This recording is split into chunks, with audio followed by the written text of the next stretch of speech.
Welcome back to Call Me By Your Game. Of course, the podcast where I, your host, Connor McKay, bring on a guest, normally just the one, to talk about a video game that is special to them and why. But if you're listening to this show, you know all of this because you are a Patreon subscriber at the DJ Toad level. This is you're the elite. You're the top of your class. So this is me saying all these nice things to make you feel good about paying to listen to this show. So thank you so much to every patron who is listening right now. But as you know, this is a little different style episode than normal. Normally, I sit down with one guest to talk about a special game from their past. On these, it's more of a round table deep dive show. Still talking about, what we think is special and what we enjoy, the people who are on the show today. But it's less of a, one-on-one sit-down serious interview, and this is more of like, this is gonna like jazz or like everyone's favorite medium, more like improv. So this is pretty much what this is. You already support the show, but I do want to encourage you to leave us a rating and review if you haven't done that on the regular show feed. And then if you have any questions or want to share memories that you have about this game, you can email us at callmebyyourgamepodcast@gmail.com. That's it for now. I will, of course, welcome our... unfortunately, I didn't get the 16 guests like I hoped, one for each Colossi. I only got the 3, but they're 3 fantastic people. So first, please welcome Field Hawk Rider Cody Ziglar. Zig, welcome. How's it going? How we living? We are living just fine. I'm speaking for everyone, of course. Yeah, the royal we. Yeah, the royal we. And we'll talk to everybody a little more about themselves in a second. But I always feel weird when people are hanging and feel like they can't speak. So next, I want to welcome Lizard Tail Scavenger Roxy Polk. Roxy, welcome back. Hi, thank you. I'm so happy to be here talking about this game with you guys. It's going to be great. And I can again say for the royal we, we're happy to have you. And last but not least, prayer statue regular, Alec Robbins. Welcome, sir. Hello. So thank you for speaking for me a couple times already, saying I'm fine, and I am fine. I want to agree. Yes. I want to make sure it's You're heard. so welcome. Alec and I had a one-on-one before everyone else arrived. We went over the rules that I would be speaking for him. So yeah, you're absolutely welcome. But yeah, it's so good to have the 3 of you here. You all have been guests on the regular feed before, so I'm sure that people remember you from that. Zig, when we had you on, you were the first of the crew. We talked about XCOM Enemy Unknown. Yeah, we did. What was that, episode 1? This was, I think you were like episode 30 or something like that. I think you're right because I full disclosure, I did look at the Call Me By Your Games Instagram and you posted a picture of all the episodes. And I think my number was 30. So okay, so it's like the first out of 3 of us. Chronologically. Yeah, the first of the... I gotcha. That's what confused me. Okay. Yeah. There's going to be a lot of counting tonight because of all the Colossi, so I just want to make sure. This is just a counting warm-up, if anything. Yeah, I'm just getting revved up. Oh, good. I love where your head's at, Alec. This is great. Zig, how have you been since then? We know you. You're a TV writer. You're a Twitter. I would say you're kind of like the Batman of Twitter. When I say that, I mean that, like, you keep I only come out when people at me. I used to stick in the shadows. You keep our friends in check. You show up when we need you, and sometimes you do abuse your power just a little bit. And just only because I'm the tweeter that Twitter deserves, not the Twitter that Twitter needs. You know what? If I would have tried to say that, I would have said it wrong. I don't want to throw Zig under the bus, but I think Zig said it. Hey, I'm a Marvel guy. I got a full disclosure. I can't even pretend like I know the DC lore. I'm good. I have to say I have never, maybe since I was in middle school, have I played so many video games in my life. I have been buying video games constantly on the Nintendo store, on the PS store, because I'm also currently in North Carolina because I was just going crazy sitting in my apartment in K-Town. Yeah. So I have been literally playing Hades for 4 to 5 hours a day. Whoa, damn. And then I would hopping over to PS5 and saving Harlem with Miles Morales and Spider-Man. It's been it's been a wild couple of weeks for me over And here. congrats on getting a PS5 in general. It's like an achievement. Thank you. It took me 45 minutes back in September to weasel my way into a Best Buy like checkout line. And you got it physically. Nice. no, I did it online, but the website like glitched out, so I had to like basically stare at my shopping cart for like 45 minutes, and then finally it went through, and then like 2 months later it showed up. Yeah, so like I'm doing what I can. I realize I'm in a privileged state right now, so like I'm being cognizant of that.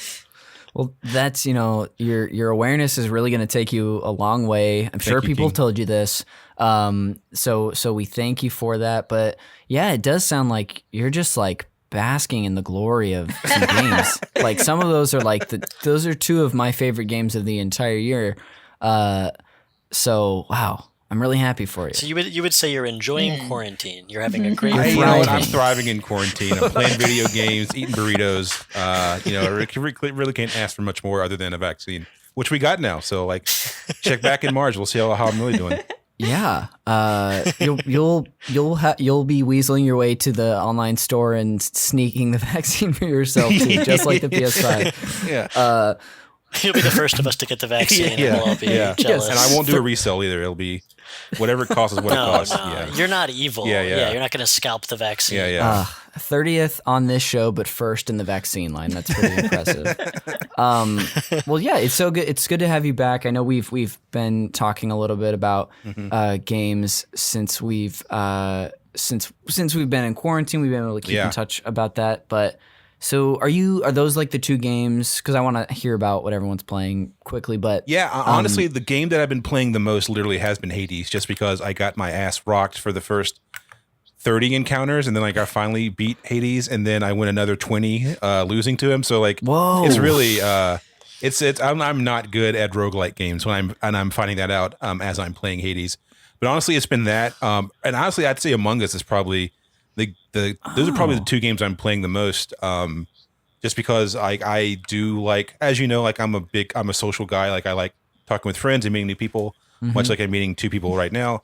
And Among Us has been great to like catch up with old LA friends, and then we also will let in usually 2 or 3 randos, which is just fun. We also we'll also play random servers. So like we'll do like sometimes we'll do Asia, sometimes we'll do Europe, and it's always fun getting in like a random Dutch kid who like only sort of speaks English, and like watching them like say someone is sus is very fun. It's just it's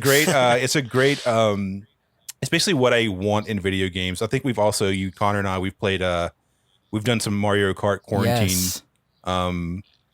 Grand Prix before, and like that's another fun thing with like get to hang out with like all your favorite like comedy friends, and then a couple of strangers that you don't know. Totally. That's really what I've been looking for video game wise. Like I already spend enough time by myself, so like any type of excuse to have human contact that's not like Call of Duty getting yelled at insults at, I'm 100% for. Yeah, I love that. I agree, Alex. Social games are thriving. Last question for you, Zig, is as a social gamer, have you gotten into much of Fall Guys? I have not. I will try it. I think what I enjoy most about Among Us is that like I'm a big fan of just how simple it is. I like that it's literally I can play it on anything. That's true. Because cards on the table, my internet connection sucks ass where I'm at because I'm in the boonies. I'm in the country, super rural part of the country. So like thank you for being honest. With I'm letting you guys know if my video drops out, it's because I have crappy Wi-Fi. That's the main reason. But also like I think I just like the game loop. I like the social deduction aspect of Among Us so much, and I love that it's made everyone start using sus. It's a fun word. I'm glad that it's entered the popular lexicon. And like I think I like that more necessarily than like fighting 40 other people to get to like the special end or whatever. Yeah, but I'll try it out at some point. But right now, like my heart belongs to Hades and Among Us, and of course Miles Morales. We stand you, King. We stand. Man, I really want to play that. That goes game. without saying. It's so good. It's so good. So Roxy, you haven't been able to play that game, but what have you been playing recently? Literally like right before the podcast started, I was playing Dead by Daylight with like my childhood best friend, which likewise is also a social game, particularly if you're playing Survivor, because it's like an asymmetrical multiplayer, so it's like 1v4. So like this never happened before quarantine, so kind of like how you were talking about, Cody. I have like a weekly meetup with friends from my hometown to just play Dead by Daylight like Saturday morning for a couple hours every week. That's been super fun. So we get to catch up while we're playing, and it's like a cooperative game where we're being hunted by killers. So sounds lovely. It's delightful, really. And it's funny, especially too, because I'm like really the only one out of the group who likes horror stuff. So when like I broached to play the game with them, I was like, are they going to go for it? Because one of my friends in particular is like a super big scaredy cat. But once you kind of like get involved with the teamwork aspect of it, and like you realize the killer is another person who's just playing it, you know, even if they're going after you, it's kind of like you're just playing with other people. Demystifies that demon running after you. Yeah. So I've been playing that like in terms of social games. And actually, I'm like late to the party, but I've been playing Luigi's Mansion 3 quite a bit. Oh, which cool. is absolutely delightful. Nice. Super fun. I thought that was a blast. That It was really a is. It's in my queue. I haven't played it, but I've like all my friends have talked about how much they love it. I really need to download it. I highly recommend it, especially since it's a first party game. If you can never find it on sale, like just go for it is my advice. Oh yeah. But like I'm playing a ton of different games on stream in general because I stream 3 days a week. So those are probably like my top 2 Tell us highlights. about your stream. Huh? Tell us about your stream. Oh yeah, Roxy, you yeah. stream? Look at that Tell us really like more. discreet promo I just did there, huh? For all the listeners, the other 3 of us just got way closer to the camera because we're attentive. To listen in more closely. Yeah, I stream on Twitch like 3 days a week. So Tuesday, Thursday, and Sunday. And I'll do collabs like the previous podcast episode I was on with you, Connor, was with my bud Mikey. And like we will occasionally do it. Like we recently did a co-stream playing the Little Hope and Man of Medan games. Because those are like multiplayer, choose your own adventure. Rad. They're very cinematic in the style of kind of like a horror movie or like a thriller movie. But so you have to make like timed button presses and different choices to try and get better endings. And it's not as smooth of an experience as it could be, but it's really fun to play with other people. I would highly recommend it if you ever get the shot to. They're also like relatively cheap, like they're $30 at launch. So they're usually pretty cheap after that. Okay, not bad. And Alec, you've probably met Mikey before because that's Jeremy's old roommate, Michael McCollar. Probably been on a pod too. We've definitely been on a pod. Been on a pod or two. But was there? So that's how I know you pretty much. Was there anything else you wanted to? And I didn't even necessarily ask Zig this, but any other way the listener might know you aside from the last episode you were on? Well, I'm like predominantly an artist and like a streamer second. So like I've got a webcomic. I was an assistant editor at Dark Horse for a couple of years. Interned at a lot of other major companies like in LA at one point. Kind of been all over the place. But yeah, just kind of doing freelance art stuff right now. I post a lot of Resident Evil fan art, maybe. Yeah, you have a cool store. Yeah, I've been getting into like doing a lot of product design and like some print on demand stuff with some of my designs. It's been very cool. Awesome. Well, thank you. And before I hard pivot to Alex Zig, I do want to give you your time in the sun. Of course, everyone knows you from your famous XCOM Enemy Unknown episode. Of course, I can't even walk down the streets without people like, "Oh, you're the XCOM guy, right?" It's like, "Hey, man, I put my pants on one leg at a time, like just like everyone else." You know, I should have warned you that was going to happen after you came on. So, but yeah, I know you because we met through. I think I remember meeting you. We met in a podcast studio, actually. I think we did, and I think positive. we became actual real friends at a mutual friend's birthday party back when we in could the before times. go out to bars for gosh. birthday parties. Yeah, in the long ago. Yes, so long ago. But you, and then we even like, don't let Edgar ever forget that we helped him punch up those Montplaisir Boys script. Oh yeah, that's like right. I 3 forgot years about ago. that. Yeah. So I forgot we were literally in a room together writing together. Yes. Yeah. So you're welcome, Edgar. I know you're gonna be a subscriber, feverishly soon. listening. Of course. But you're also a TV writer yourself. I dabble. I've been lucky enough to somehow worm my way into Hollywood. I don't know how they let me in, but they let me in. I've written for Craig of the Creek. My episodes just dropped. Actually, cool. not too long ago, was really cool. special for me because the episode, like literally my first episode of TV was about like how my dad grew up. So like it was really nice, like writing an episode that That's was about like fantastic. families coming together and like teaching each other how to camp. It was very fun. And then That I show's wrote for. great. Yeah, thank you. It was Cool. a very surreal and a dream come true. And like I wrote for She-Hulk. I have no idea when that's coming out because Marvel pushed back literally wow. everything. So Okay. whenever it comes out, watch it. I even more surreal. I have no idea how I weaseled my way into the Marvel room. But they let me have it. Wonderful. And I got some stuff coming out for Robot Chicken next season too. Killer. For Hell a yeah. weasel and a worm, you sure are a nice guy. That's how I I feel trick like you. maybe you got I in think there you- on your own merit, but you're just being incredibly humble about it. Well, let's not say anything crazy. Yeah, let's not get ahead of ourselves. Well, thank you for sharing. And then, Alec, how might we know you? And then, like, what have you been playing, friend? Great questions. I'd like to start first and foremost by apologizing because I have a cough. And I've already tried to stifle multiple coughs. And I'm very self-conscious that audio is going to come through and someone's going to be listening like, what the fuck is with that? Sorry for cursing. I don't know if that's allowed. Cursing, cool, coughing. Okay, cool. This is a safe space. You might know me from... I'm always gonna make you say it. I webcomic. could have just introduced Yeah, it's you, okay. but I'll now that From- you're squirming over there, I'll let you do it. My webcomic, Mr. Boop, which is about how I'm married to Betty Wait, Boop. holy shit. Hell yeah! Why did I not register that was you? I've been seeing your stuff all over Twitter and like read all of those. I love that. Ta-da. It's fantastic. You guys should go read it. Thank you. I appreciate that. And is taking and is in a really cool place right now. How many episodes? Have you announced how many you have left? But I haven't said the number. When will this go? this will come up in middle of December.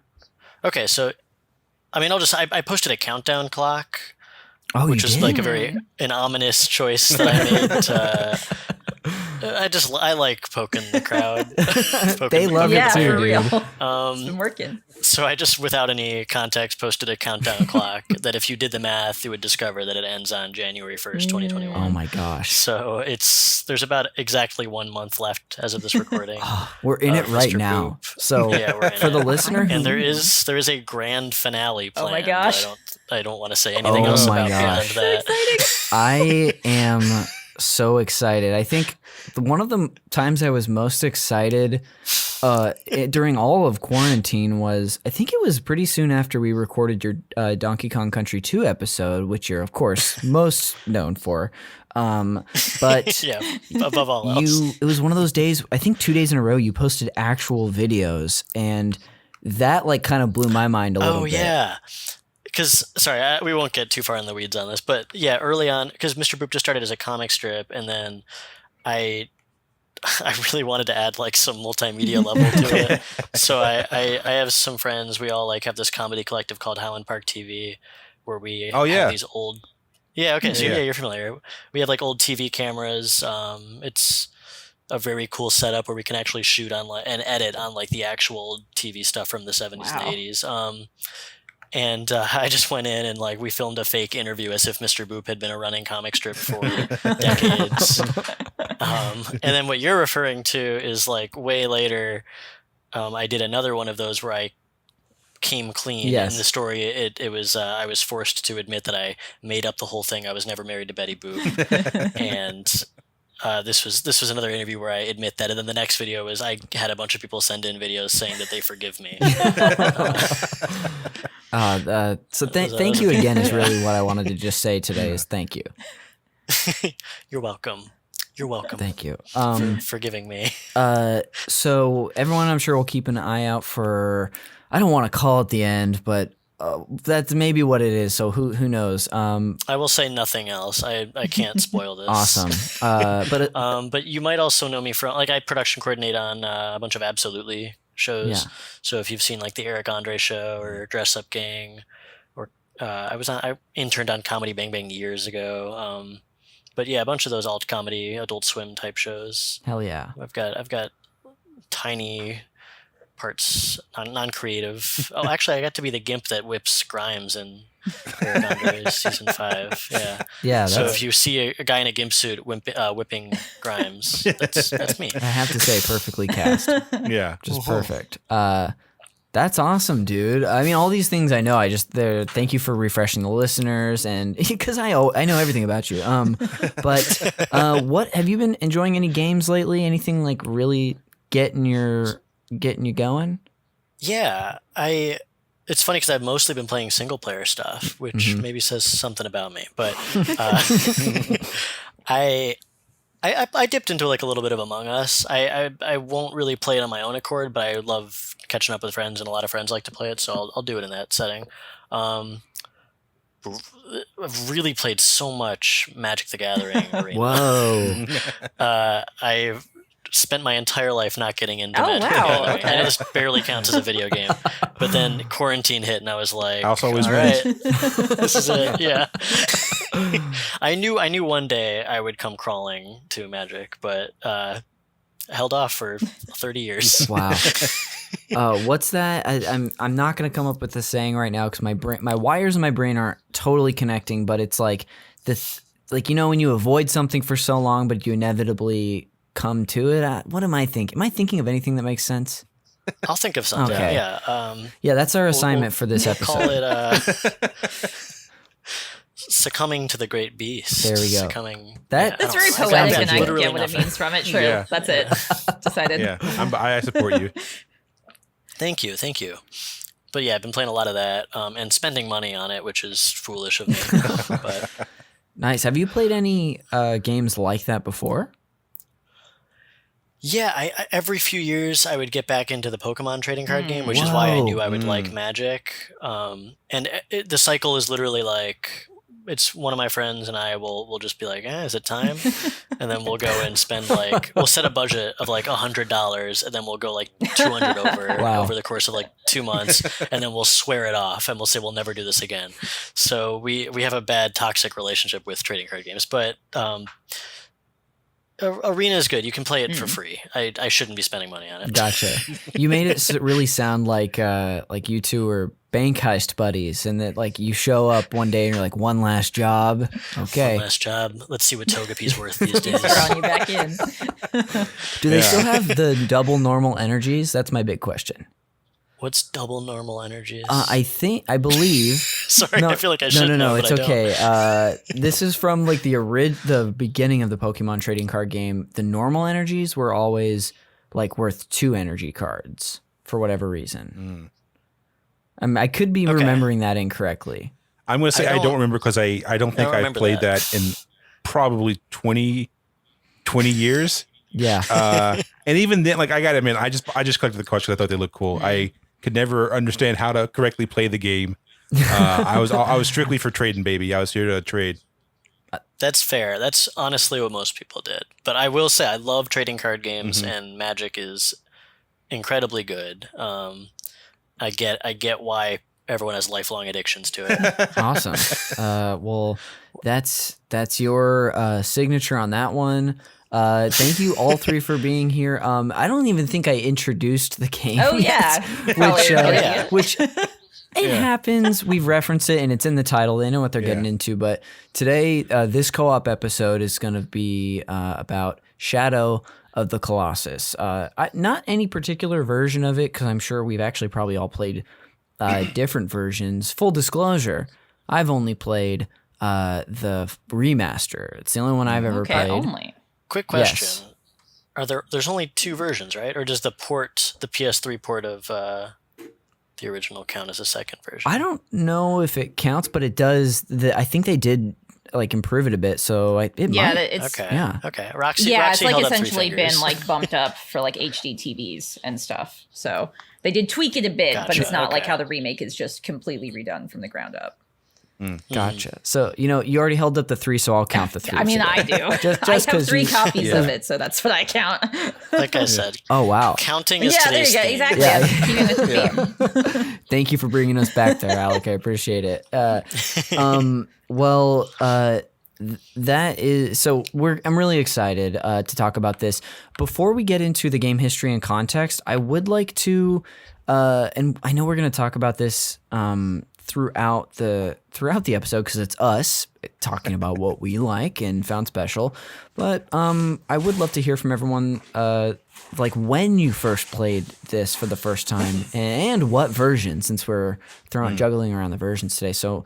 Zig, let's start with you. When did you play this game? I played it when it originally dropped on the PS2. Like that's the version I had, and that's because I've heard of like I know that a lot of people loved Ico, like the company's game before that. So that's how I sort of gravitated towards the game, and it looked exactly what I wanted, like a giant open world game where I'm fighting giants. I was like, oh yeah, like 16-year-old me was like, or 14-year-old me was like, yeah, this is exactly what I want. I climb a giant and I stab it with my magic sword, sure. And then like I played the first game, I beat the first Colossi, and I was like, oh, I feel sad for doing this. I don't know why. Yeah. It's not as cool as I thought it was going to be. It actually feels somewhat haunting, and I don't know why. And then I, of course, beat the game, and then I found out why. But like, yeah, that was like sort of my first entry into the idea of like games aren't just like Mega Man running from left to right shooting things, and like you could have emotional reactions to like the storytelling and to like a game having, I guess, game being as art. Because I remember for some reason that was a big argument, a big controversial argument when I was younger. Like, are video games art? I was like, I would assume so. They hire 100 of artists to work on them, so I'd assume that they're artists. But who am I to say?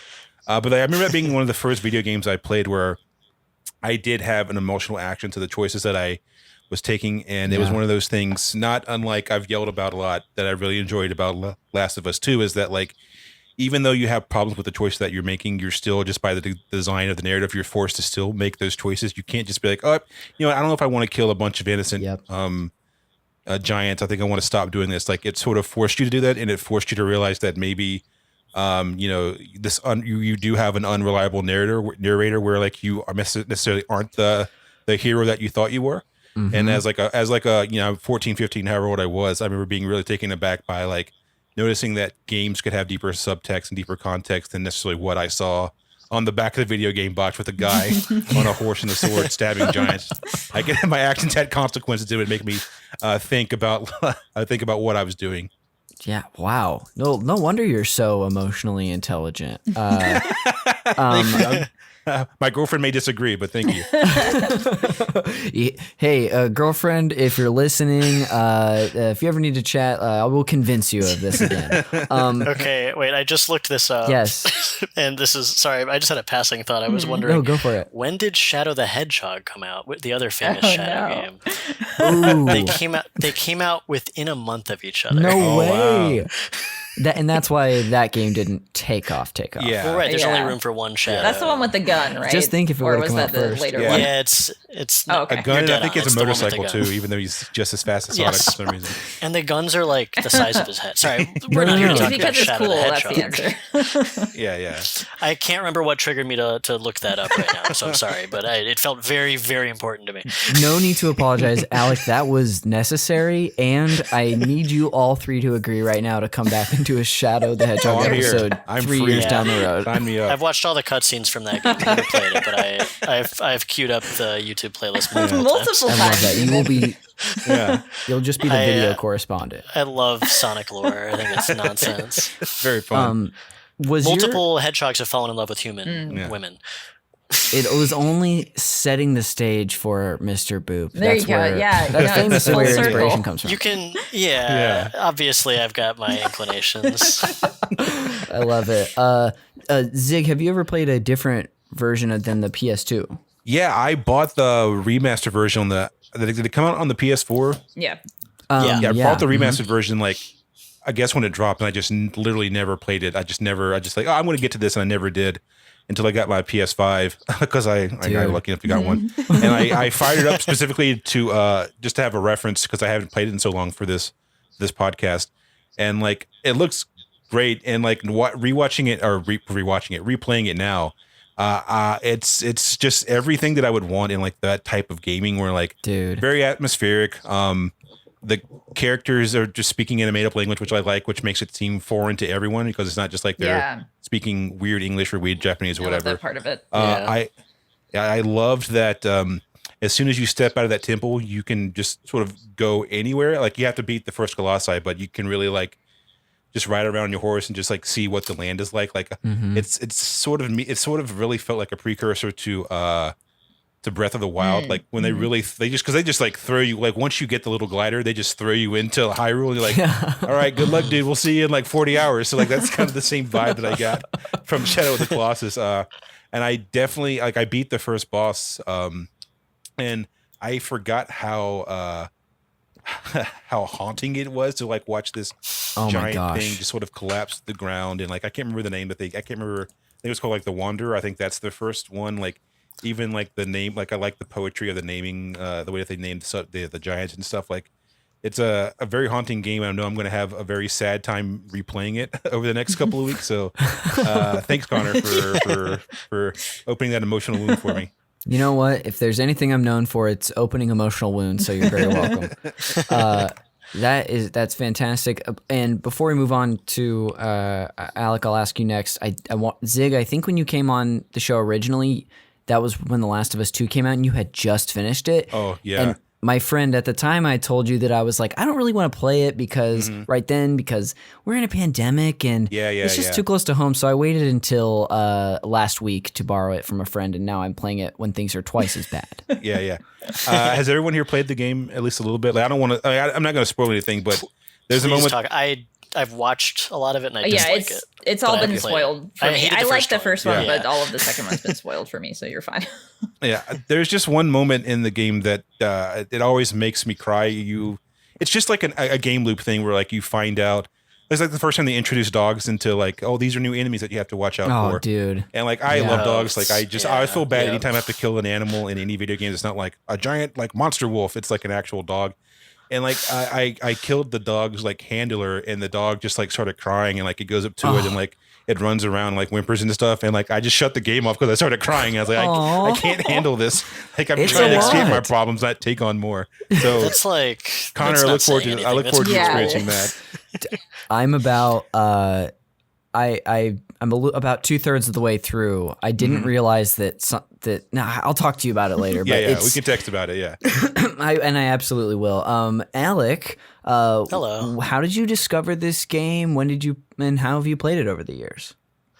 I never had a PlayStation until PS4. Oh, same here. I was always fiercely loyal to Nintendo. And at one point I had like an Xbox 360, and I don't really remember why I even wanted it. I did use it. I think I just wanted to play some like third-party games that weren't Nintendo. A bunch of Kinect stuff, right?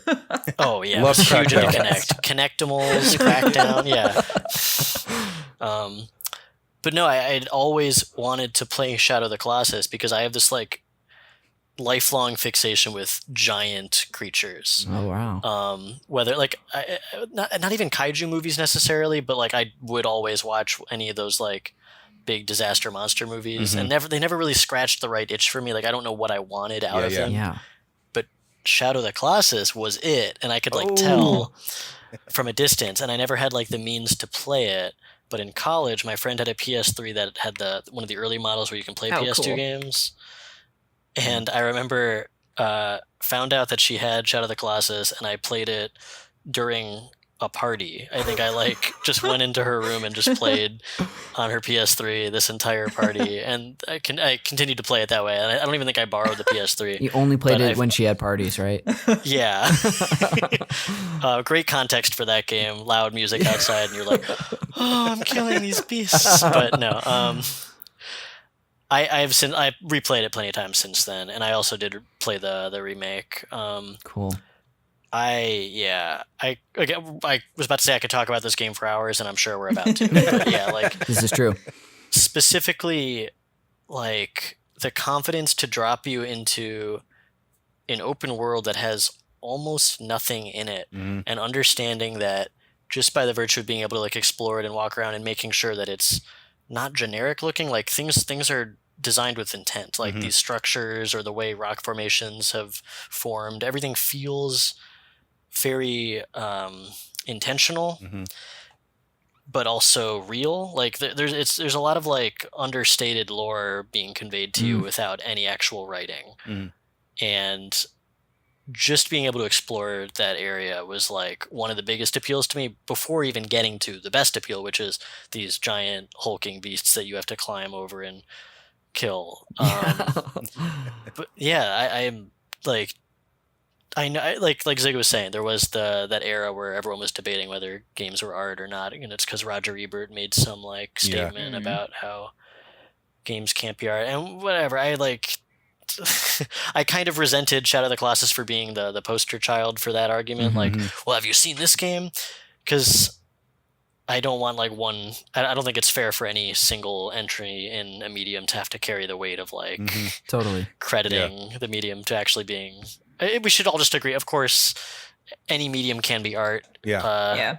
So I don't want to have that discussion. But Shadow of the Colossus is definitely an exemplary example of like totally what you can do with this medium that a lot of games at the time, especially, and even since, like, have no real interest in trying. That game is really hostile to the player.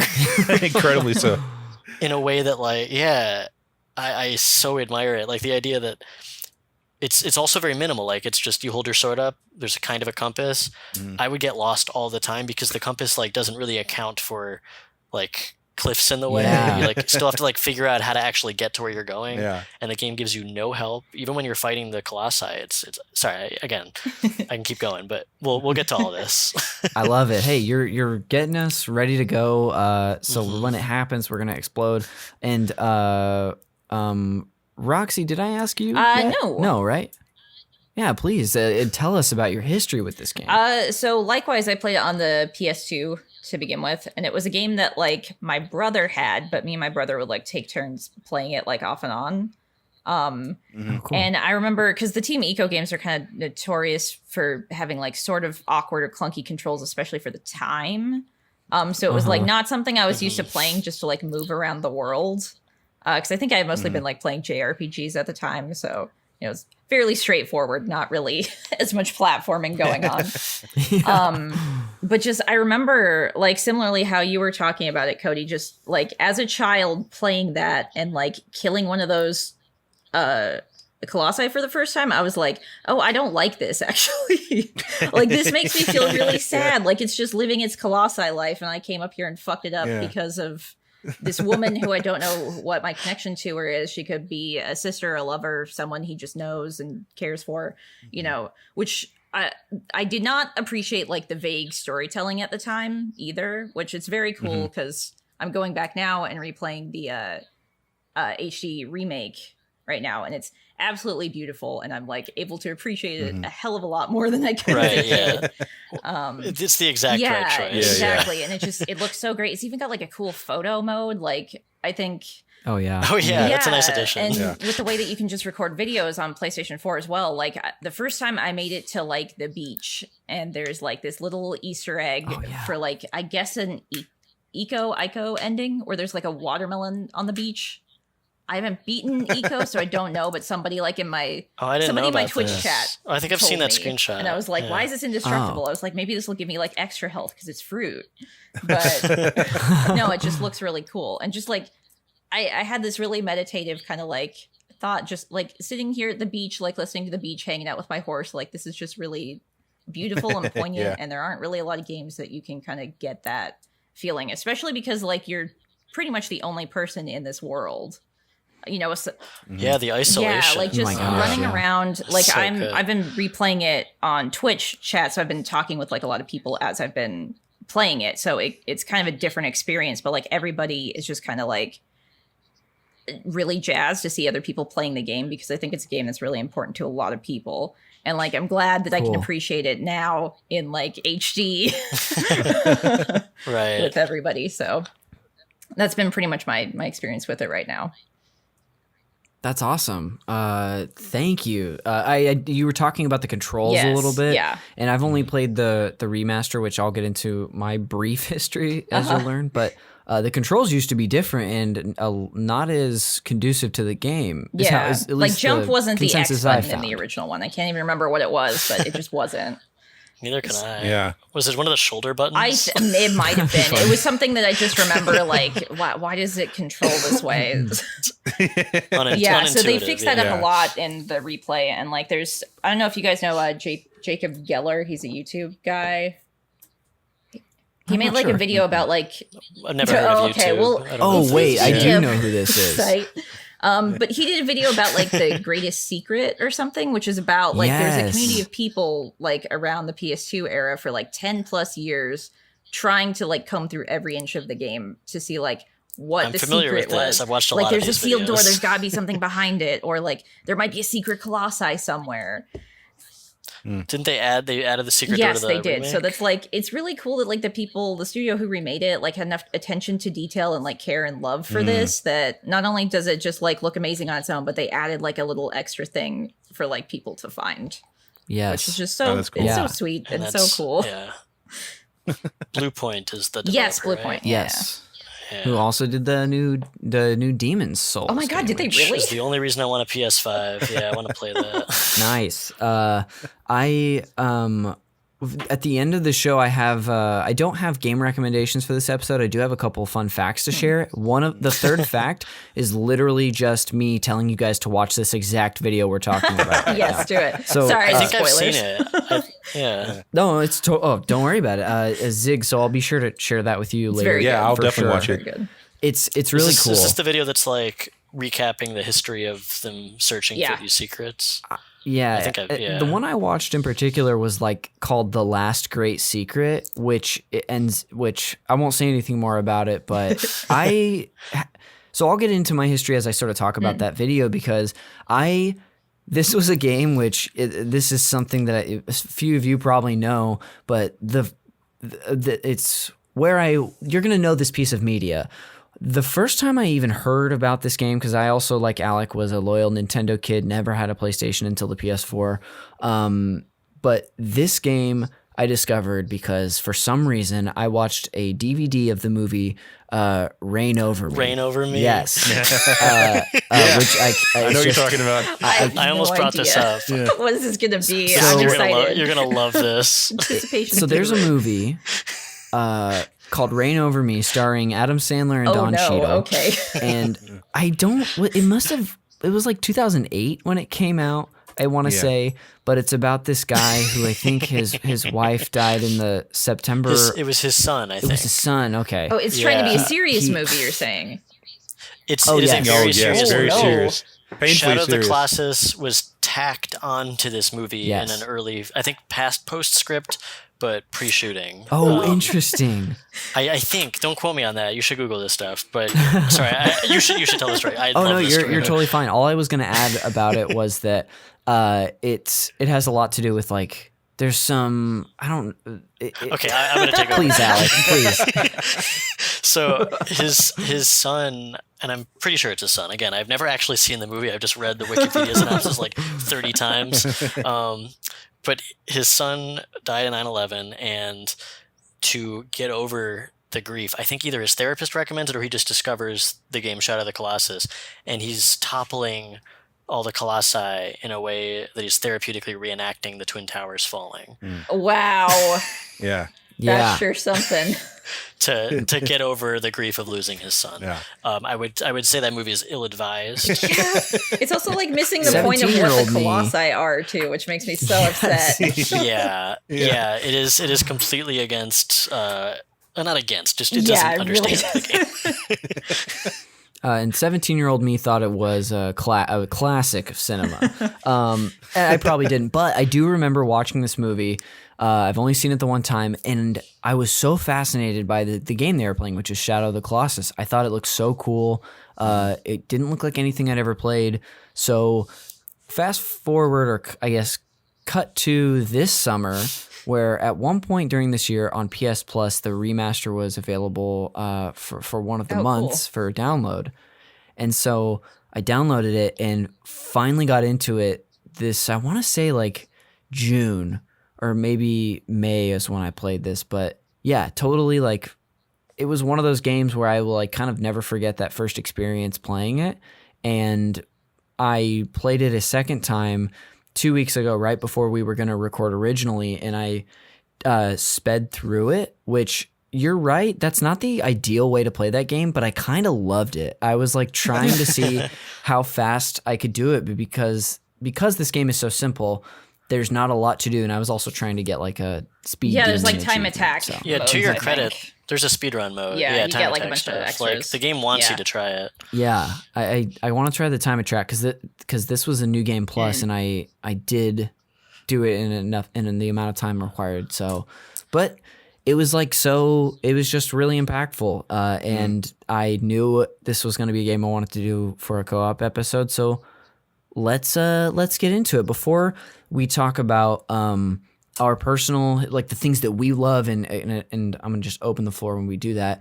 I'm going to hit some quick game history and context. If you want to interrupt or interject, any of you, please do. Otherwise, it's just going to be like, give the audience a little recap of what this game is. So Shadow of the Colossus is an action-adventure game developed by SCE Japan Studio and Team Ico and published by Sony Computer Entertainment for the PS2 in North America and Japan in October 2005, followed by the PAL regions. It was directed by Fumito Ueda, who was responsible for the cult hit Ico, and to which Shadow is considered a spiritual successor. So this game follows a young man named the Wanderer, or Wander, I think he's called most of the time, who enters a forbidden land and hopes to restore life to a girl named Mono, who he is brought to him on the back of his horse, Agro.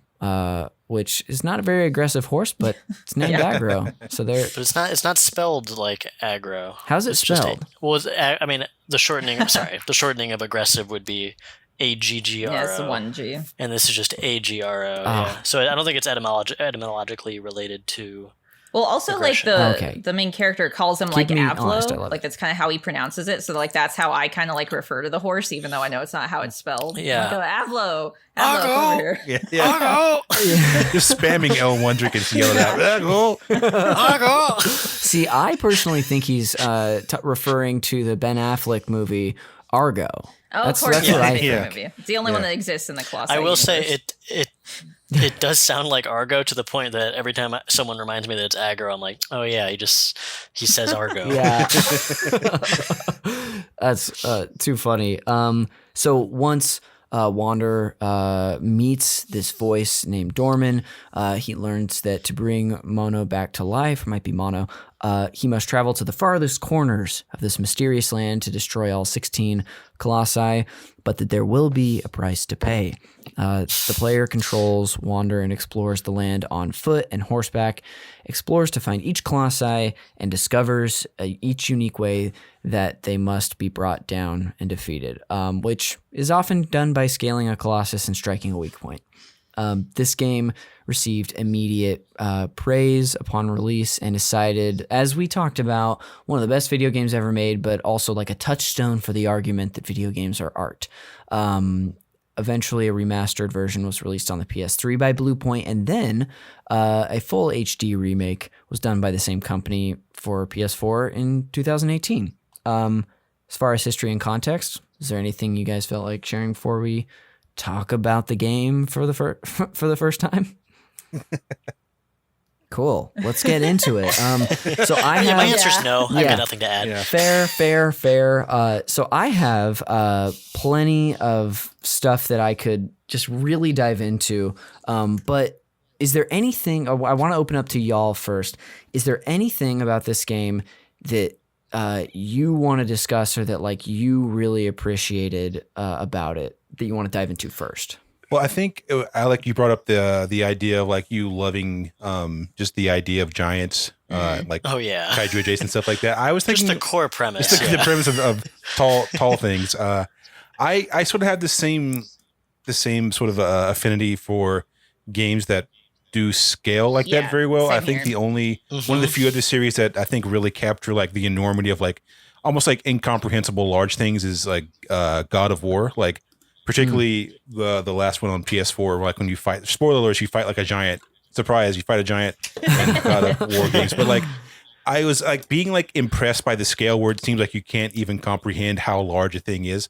Particularly and this game was like things moves like just like the visually, like as a kid, you're like, oh, this thing is slow, but still somehow it covers mass amounts of land because it's a giant thing. But like that, and like the colossi you fight both in the water and the one that you fight in the desert were just like, it was like just hard to fathom how large these things were, like how much ground they're covering when you're racing after it with a horse, and like you have to latch on and climb it, or like when you're doing the water one, like it like takes you underwater and stuff like that. It's like all these like sort of like all those like fantastic tales you heard as a kid that like it seems almost timeless, because I think it's when you remove the context of like a skyscraper or like a bridge, you just have one dude on a horse like attacking a 50-foot thing. The scale seems so much more amazing when you have the context of nothing. Yeah. Sorry, I didn't mean to interrupt. No, go. I'm good. Yeah, like there's to me, this is going back to like the admiration for giant beings, but there's such a primal human like fear almost, or just you have to admire this, like coming across something of enormous size in the middle of this barren landscape that just it's like it awakens something primal in me that I really appreciate. The game in a way kind of forces you, because a lot of them aren't even like aggressive unless you make the first move too. So it's like it forces you to engage with it they're first. Just Yeah, they're just it living their wants to really illustrate. Yeah, it's illustrating that this is like they're part of nature and you are interfering. It's a lonely game which serves a million different aspects of the game itself, which is like this land is untouched. There's nobody else here. It almost just feels wrong to be there. Yeah. To be on your horse and running around. There's no marks of civilization except rotting statues. Rotting is probably the wrong word. Crumbling statues. Structures that are like falling apart and don't seem like they've been touched by man for who knows how long. And then you see these beasts and you're just killing them. And you're right, they're not hostile to you at first, or at least they don't seem to be. Like, it feels like you are committing a crime, and the game is telling you all of that subtly. It's not like there's no dialogue box. The most you get is a warning from doorman. Like you just innately understand that you are trespassing. Yeah, like I've seen that concept done like in a very pretentious way in like a bunch of other games, and this like does it so naturally and like it seems effortlessly because they put thought into how it would be impacting the player. Like this game is particularly, I think, keyed into, I'm going to use the word subtlety, but that's not necessarily what I mean. Just like consideration in storytelling and understanding like what little you need to get something across, and how specifically gameplay and game mechanics can help aid that same feeling you're trying to get across. Like there's plenty of games that have very lofty premises and ideals, and they're trying to say something, and it's not that they overdo it. It's just that Shadow of the Colossus knew exactly how much to put into it. Yeah. And there definitely is the minimal aspect of the storytelling in general, and just the whole design of the game. Also, as you guys were saying that, it definitely reminds me of there's like a Miyazaki element to it, like the idea of this pristine, undisturbed nature, untouched by man, and you being the interloper who just comes in and starts fucking things up for no reason. Yeah, because the voice tells you to. And I think how you were talking too about like the crumbling structures, like the way they do the visual storytelling in like the history of the world is again very subtle, but also like very intentional. And it's like they're not. Yeah, it's communicating that humans. Or like they did at one point or already something, and now no more. Like there's not supposed to be humans here anymore. Whatever civilization lived here before, whether they were humans or something else, who knows? You don't know.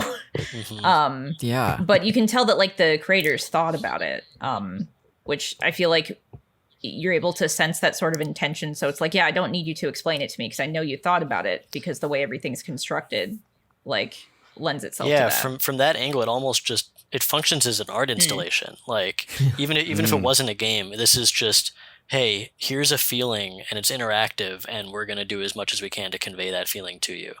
And like from that perspective alone, this is like one of those few games I just love booting up, and like if I'm feeling, I'm not even gonna say depressed. Like if I just like want to fill my brain with something nice and calm, like I will boot this game up and just roam around the world. I do that with Mario 64 too, which is creepy for like a bunch of other reasons. I used to do that. This is a tangent, but based off that idea, I used to do that a lot for San Andreas, Grand Theft Auto San Andreas. I would dress up as a biker, I would steal a motorcycle, and then I would find a group of other bikers and just ride with them throughout the desert until I was like done thinking, and then I would cut the game off.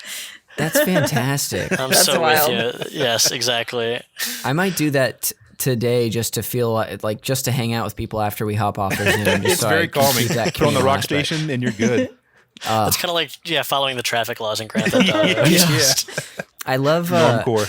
I love what you said, Alec, about it feeling like an art installation, because I've never thought about it that way, but I think that at least works for me.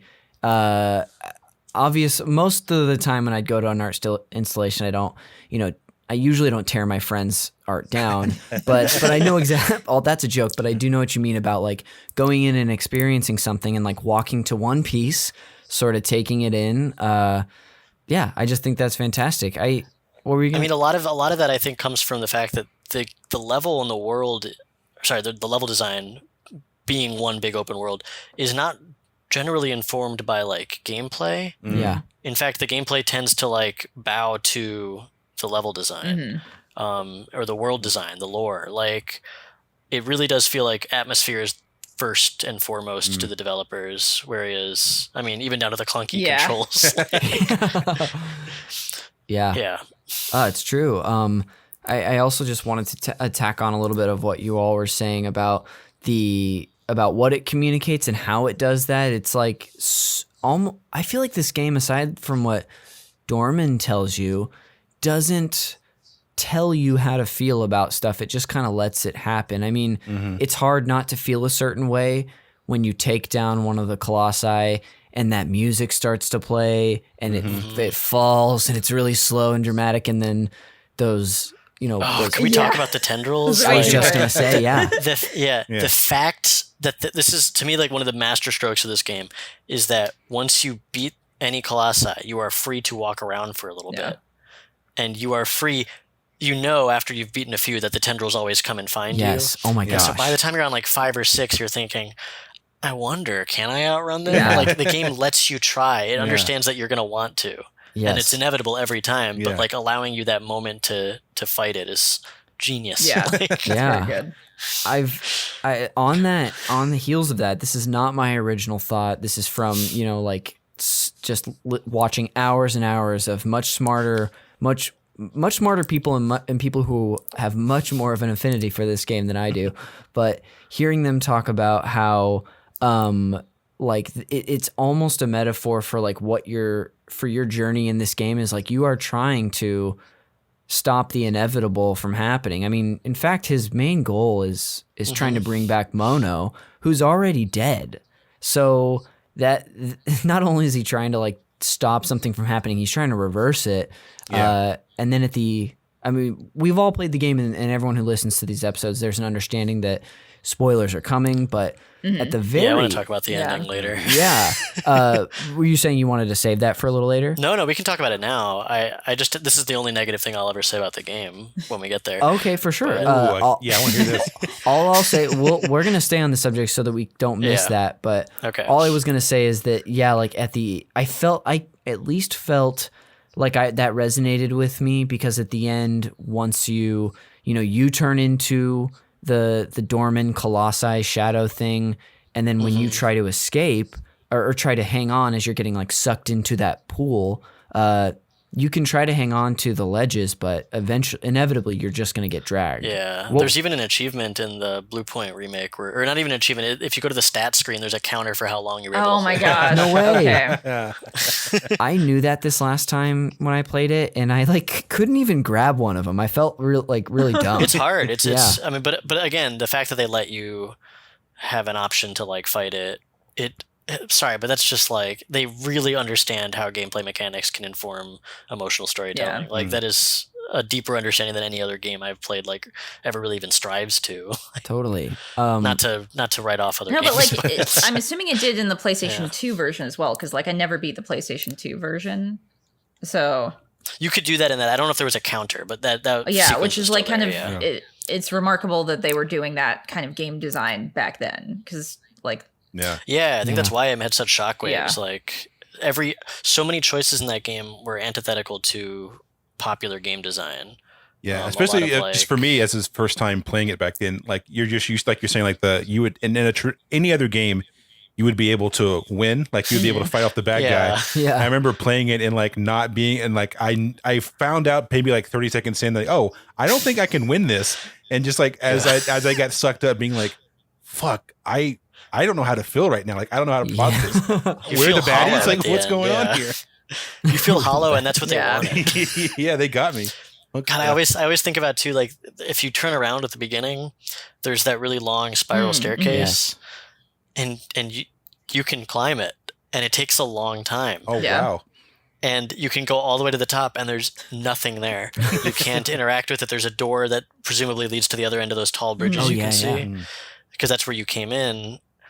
But the fact that they let you walk all the way, it's a huge spiral staircase. It takes like maybe 10 minutes. I'm not even exaggerating. And like, you can't do anything like that. Just leaving that in to me. Yeah. It's something no other game would do. Like there'd just be an invisible wall there. And they're like, no, let them climb. Yeah. I think I jumped, like when I first discovered that, I just jumped off the top because I was like, the time it'll take to reload my death will be quicker than going down normally. Same. Oh, before we get too far, I will say the thing that I wanted to say that was negative is, and I want to hear your opinions on this, is I think the ending makes things too explicit.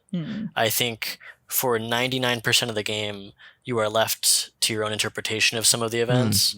And in the very end, they take a lot of that freedom to interpret the story as you wish away from you.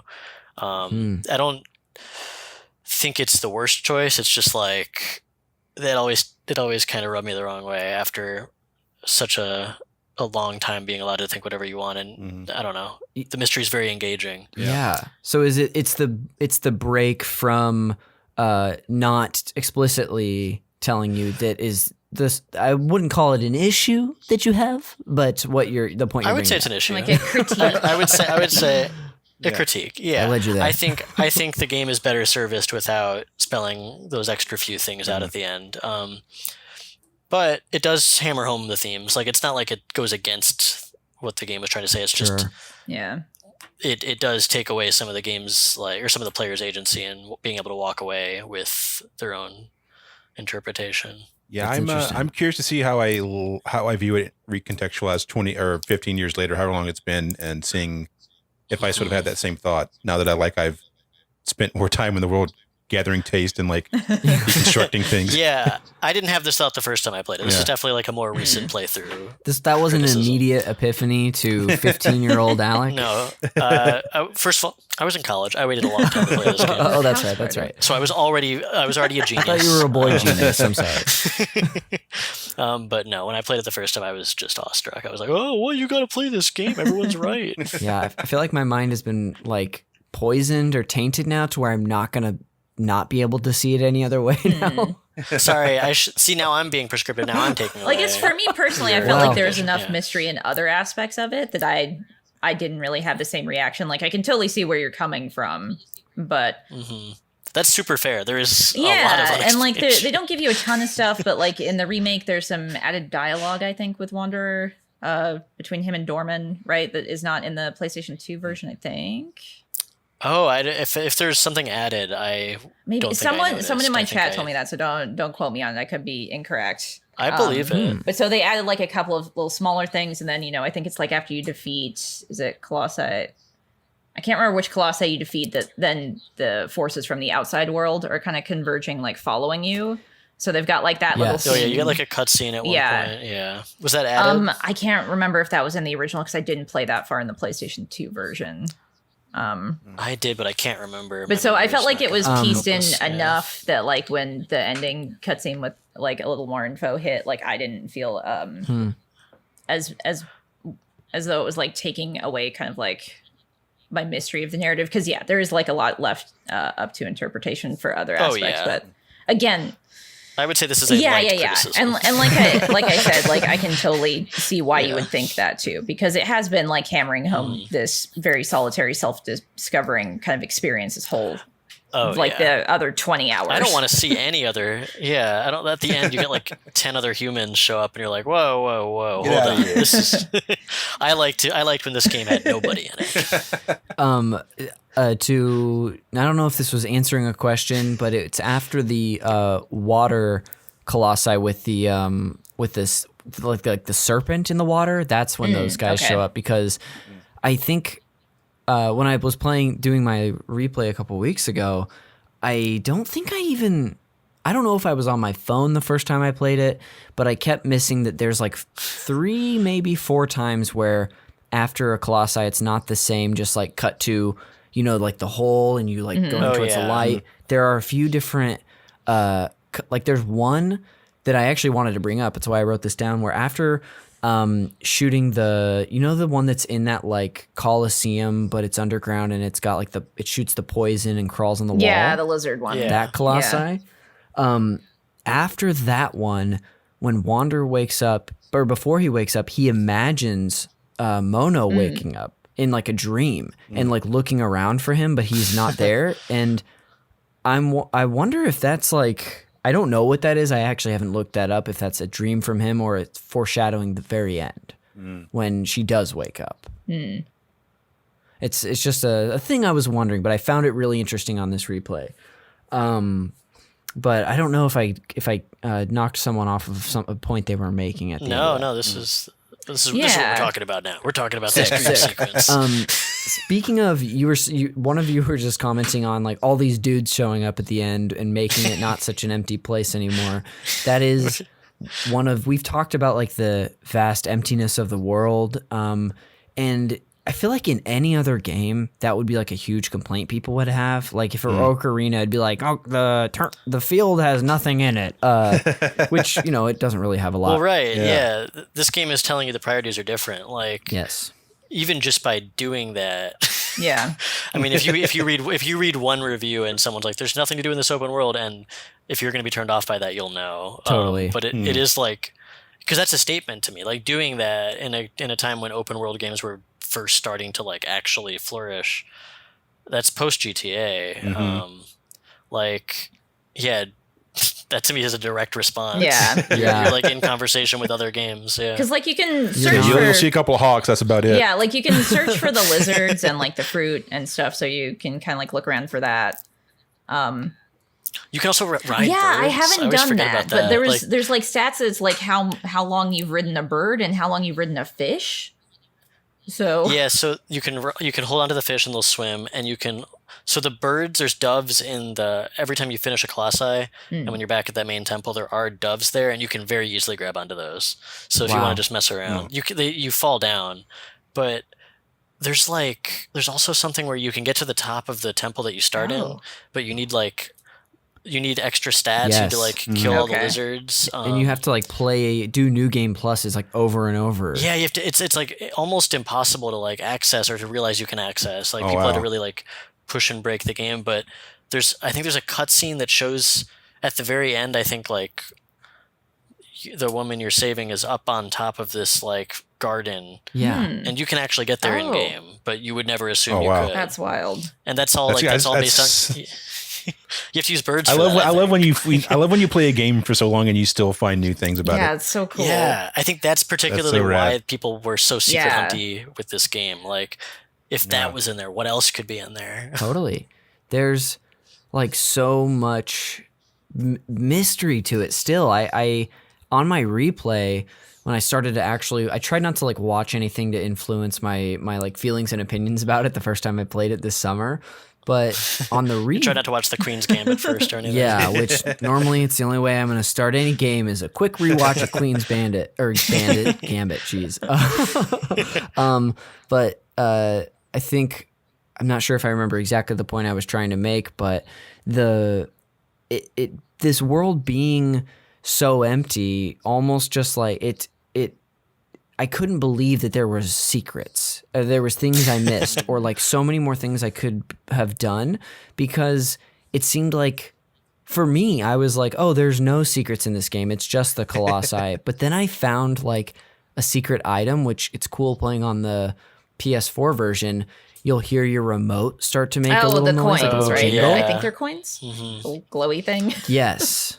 I know what you're talking about. Yeah, I Yes. don't remember. You have to get a a lot of them, and I never get enough. Yeah. I don't.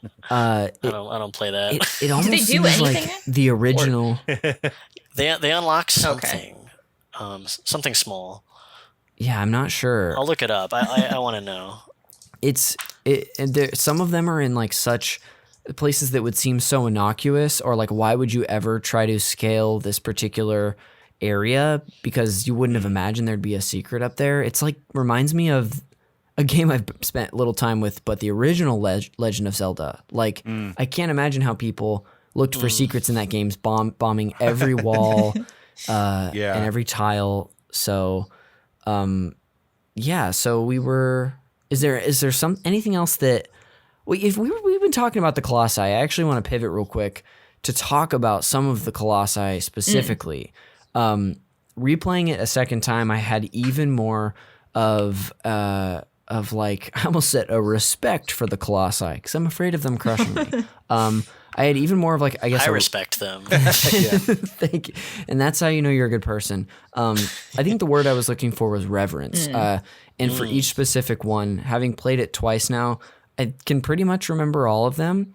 Are there any that stuck out to any of you, or any that you want to talk about? Because I've got a few in my mind. Yeah, I'll go first. The smallest one, what is his name? The little, like, it's kind of like big Is it the, dog like, size. bull Yeah, one? it kind of like has. Is it the one in the ruins where you? Yes, Yes. yeah, exactly. The one that is Yeah. afraid of fire because it's like conscious enough to have a fear of fire, which was just like, look at this poor little guy. I feel there's two small ones. Yeah. Yeah, I guess the one. You have to like back him up into the pit. And like it took me forever to figure this out because like you have to pick up a torch that is on fire on the ground, but it didn't look like a torch. It didn't look like an item. So for the longest time, It's also like the only time that happens in the game. and like so for the longest time, like Dorman's being like, he's afraid of fire. He's afraid of fire, and I'm like, yes, I know. I can't shoot fire arrows. I can't like reflect the sun off of You got it. some matches I can borrow? What's Yeah, going and I was on? like, there's a glitch Yeah. on the floor that like maybe I lit an arrow on fire or something, and then eventually I was like, oh, I have to pick up the like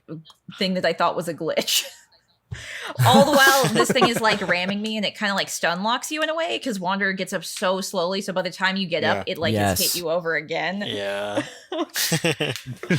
Yeah, getting away from that guy requires like a perfectly timed dodge button press when the frame. As you get up. Yeah, Yeah. exactly. I will admit that was my least favorite Colossi to I fight. think it was just for like the PS2. like the fight itself is not as complex as a lot of the other ones, and like I said, like I thought that thing was a glitch on the floor, but I think like the emotional reaction I had to seeing this thing be afraid of fire was just like yeah. like it really got me. Like Totally.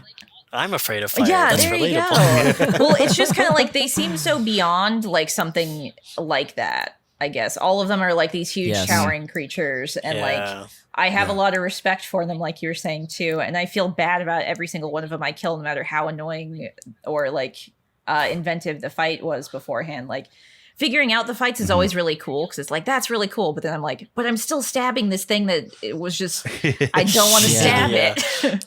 Yeah. The mixed triumph of like getting the black smoke to poke out of the wounds, and you're exactly. like, And then like wait. of course, like we were talking about the black tendrils, like each fight like punishes you for it essentially. It's like that's not a good thing that's happening to you. Like it's being reinforced you're not doing a good thing. Oh, and like as the game goes on, Wander gets like more and more covered in this shadowy substance. Okay, Yes. yeah, like it can kind of look like dirt sometimes, but yeah, like seeing him like your protagonist gradually getting like more overtaken, and like Dorman too is like straight up with him at the beginning. He's like, there's consequences. It's not going to be good, but I can do this thing for you if you really want. Yeah. Oh, yeah, I'm not it, saying like, I'm evil, implies but I'm definitely not Yeah, he's like, I'm Yes. just gonna get the thing I want to get if you want to get the thing you want to get. And like he not to like completely spoil the ending, but he keeps his word. Like he brings her back, whether she wanted to or not. We'll never know. Yeah. But Yeah. yeah. That one in particular, a few things were interesting to me about that is that that is also the one that kicked my ass the most the first time through. And same thing, Roxy. I was like, what am I supposed to do? I thought maybe that at first I was supposed to, because you know how there's that little, not the ledge that you push him out to, where it It was goes like through a the lake corridor. bed? Yeah, like a lower Yeah. corridor. I also always do that, even though I know how to do I it. pushed him to Yes. the wrong one first also. So yeah, I had to do it twice. Yep. And then he Oh, no. runs Yeah. back up. Yes. I thought that I was going to have to make him dodge down there and like dodge and then have him try to ram you. Obviously not what happens. On the replay, I found it a lot more enjoyable because I knew exactly what to do. And he also kind of swipes at you, which is funny. It reminded me, like I said, it reminds me of a dog, but that particular swipe reminded me of like cats. Totally. If you guys have Yes. cats, I've seen it like when they're kind of playing with something. Yeah. So I thought that was interesting, and then, but most of all was kind of what we've been talking about, which is this like this communication of sort of a lived-in world, because this particular Colossi is down deep at the bottom of this lake bed that you can see the puddles of water, and there's like some water that's still there, but it's all dried up. it implies that like at some point it was full. I mean, that's history. Yeah, like you're literally communicating geological. And there's passing like of time. some of the torches too. I remember remarking it was like, well, who set these fires? Like, that yeah, always it has gets like this me. I'm implied always, kind of oh. like, I know, are they just always lit, or did something actually do that? And they're Sure. like, also some of them are behind like these metal bars. So it's kind of like, was this maybe a prison structure or something at some point? Yeah. You don't know. Yeah, that it's also very suggestive. Like everything in this game is like a little brushstroke trying to get you to like, oh, what's that? no wonder like so many people spent hours and hours and hours of their time on these forums and like speculating, because that one area in particular has a lot. There's also like the area to the right of where you push that Colossi out from, there's like a whole structure that like you can't really get far into, but it looks like the opening to another. Yeah, it's like a caved-in door, I think, right? So you can't go in. Yeah. So I thought that was particularly interesting about that one too. And just being the smallest one, it's like there's another one that's pretty damn aggressive, but this guy really just tries to destroy and it. it's like it's the first time one of them is like scared of you, even if it's because you're holding fire. But it's like, it just hits different, I guess. Totally. Agreed. Any other Colossi come to mind for you kids? Yeah, I have two in particular. I have Please. The one that has like the giant stone sword. You like run along it. Like I remember that. I love that. That was the one I was like, oh, this is like. The other guys have been big, but this guy is big. And I remember like the second to last one, not one of the first ones, right? Maybe two. I think so. I haven't, like I said, I haven't played it in over a decade, but like I remember that being the one. I was like, oh, I don't know how I'm going to be. I'm going to be able to do this, because you have to like, if I remember correctly, like run up the sword and then like have to jump onto like maybe his calf or something like that. And I remember just being in awe at the size of it. But then after that one, it was the sand flying one. Oh yeah, that's the one where I love that one. That's the one where like the whole chase is just fun, and like it feels like you're in like some weird Godzilla like Indiana Jones movie where like you're jumping from your horse onto the thing. But then also like the idea of reverence, because you're like this one truly feels like you've entered into like this is like some weird nature spirit, and like this is like its land, because it's like the first time you're really hanging out in like a desert, and like it's sort of it doesn't really make sense geographically when like you come into like this like high plains, and then you're like just in a desert for some reason, and like you really aren't built to navigate the desert. Ocarina of Time stuff where everything's condensed. It's like very all like these Springfield. biomes Like here's a mountain, and here's the ocean, here's the desert. But like the like grabbing onto it while it like flies through the air. You can go up in the air with it. It's just like it was like just so memorable from a game playing perspective, and also the idea of giving reverence to these enormous creatures. Especially like when you're riding your when you're horse on it in the alongside. air, like it just hits you how big it is, because this whole time you're under it trying to shoot at it, and like obviously scale wise it's very big,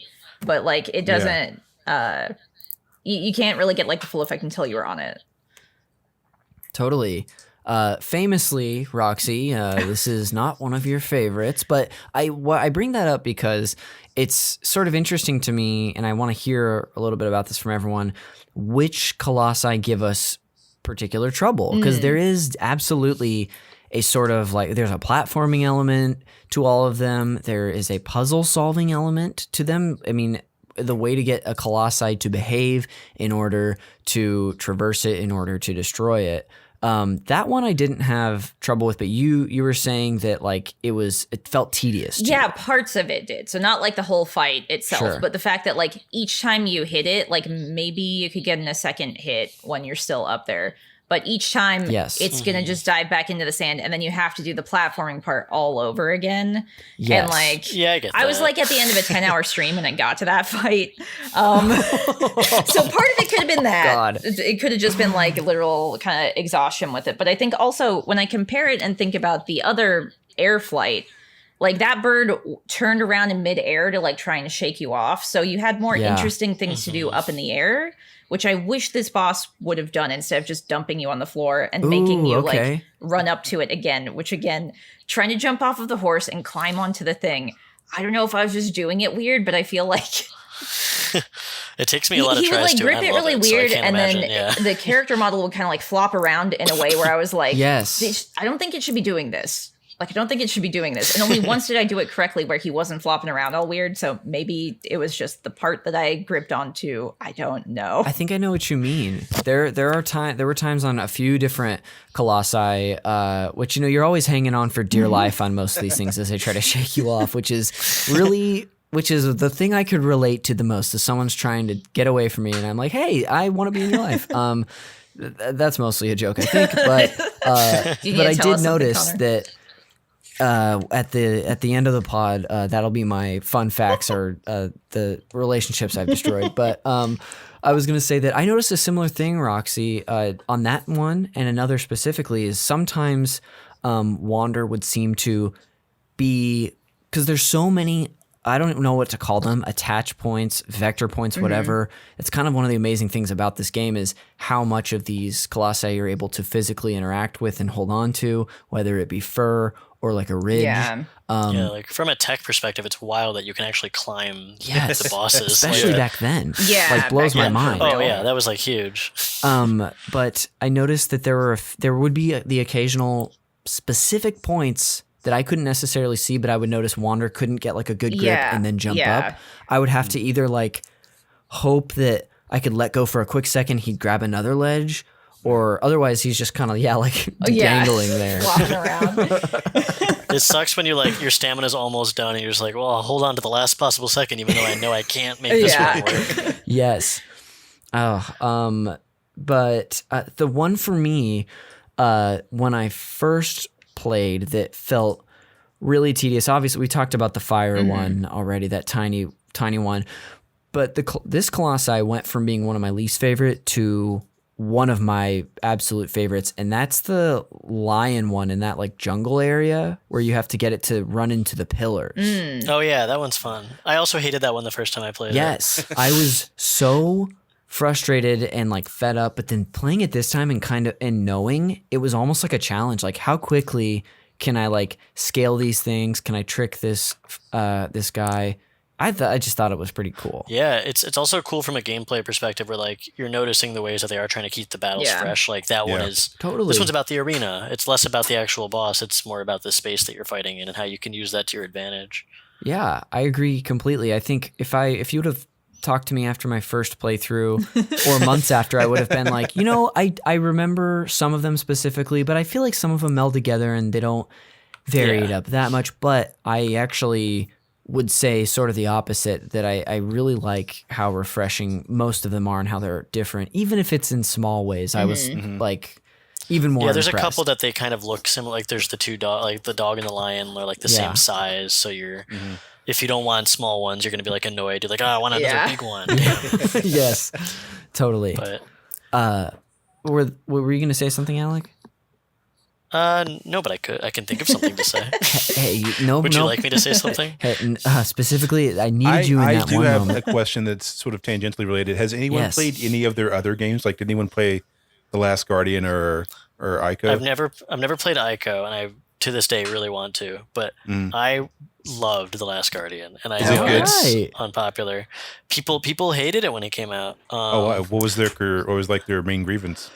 Roxy, what was your main grievance? My main grievance? I was just kidding. I was trying to put you on the... Well, to be honest, so like I've got that game again on my shelf and I want to play it, but every time I look at it, I'm like, they're gonna kill the like griffin dog thing, and I don't know if I can sit and watch that happen. But I don't even know if that happens. I'm just like, Yeah. Right, I'm not gonna say anything. The people don't like that game because the guardian, the creature, I can't remember its name. he's I like should hard to look that up, but control, right? I heard that. Yeah, he doesn't like you're working. It's like a co-op game that you play by yourself, and your co-op partner's an animal that's not cooperative. And I totally, again, they're very hostile to the player. These designers are like, they're not interested in making a game playable. They're interested in saying something. And in this instance, it is incredibly frustrating when you're trying to like use the creature to get up to a higher area. Like maybe you're supposed to like ride it up somewhere. It's supposed to jump, and it doesn't obey you, and it doesn't understand. Like you're going, well, it's not doing what I want it to do. So maybe that was the wrong solution to this puzzle.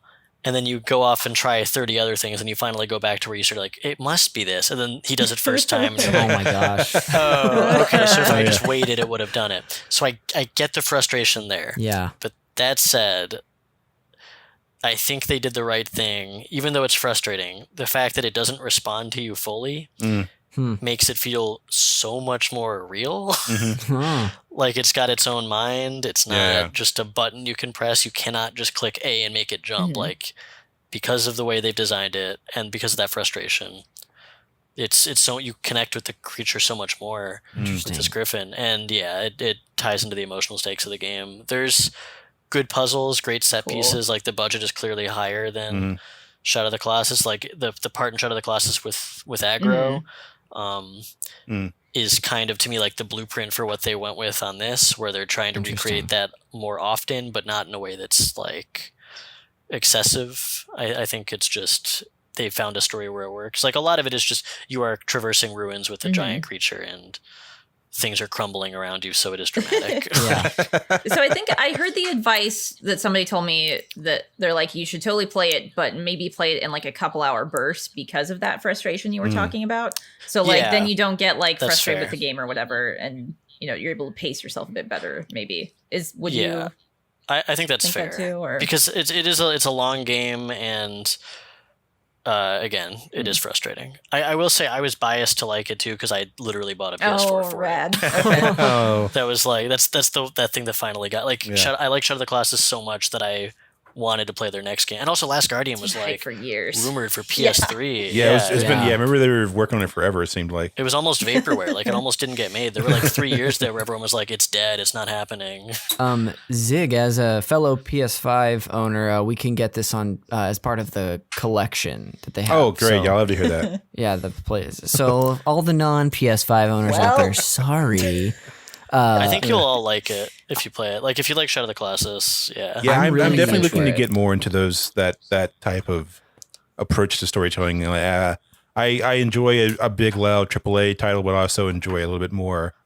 I guess someone working outside of the traditional narrative a little bit more. Yeah, it's funny because it is that. kind of a AAA version of Shadow of the Colossus. Like I would not say it's better, and I would say it's more focused on set pieces. Okay. So Interesting.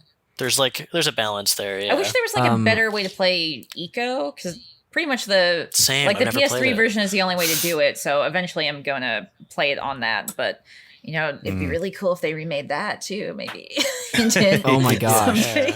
Come on, Blue Point. That would be amazing. I tried to play it on the PS Now because you can stream it on the PS3 version. But I didn't know it was on there. So if you have a good connection or you hardwire your PS4, nope. So maybe don't try that. But that was one of my summer eBay purchases this year. So I have it on PS2, nice. and it was like cheap. It was like 15, 12 bucks or I something. should track down a PS2. Oh shit! I have a as well, PS2. I bought one for my friend. Nice. I should get that. Do it. Yeah, if you have trouble finding it, you can always borrow it. Yeah. Good to know. Thank you, Connor. Nobody else though.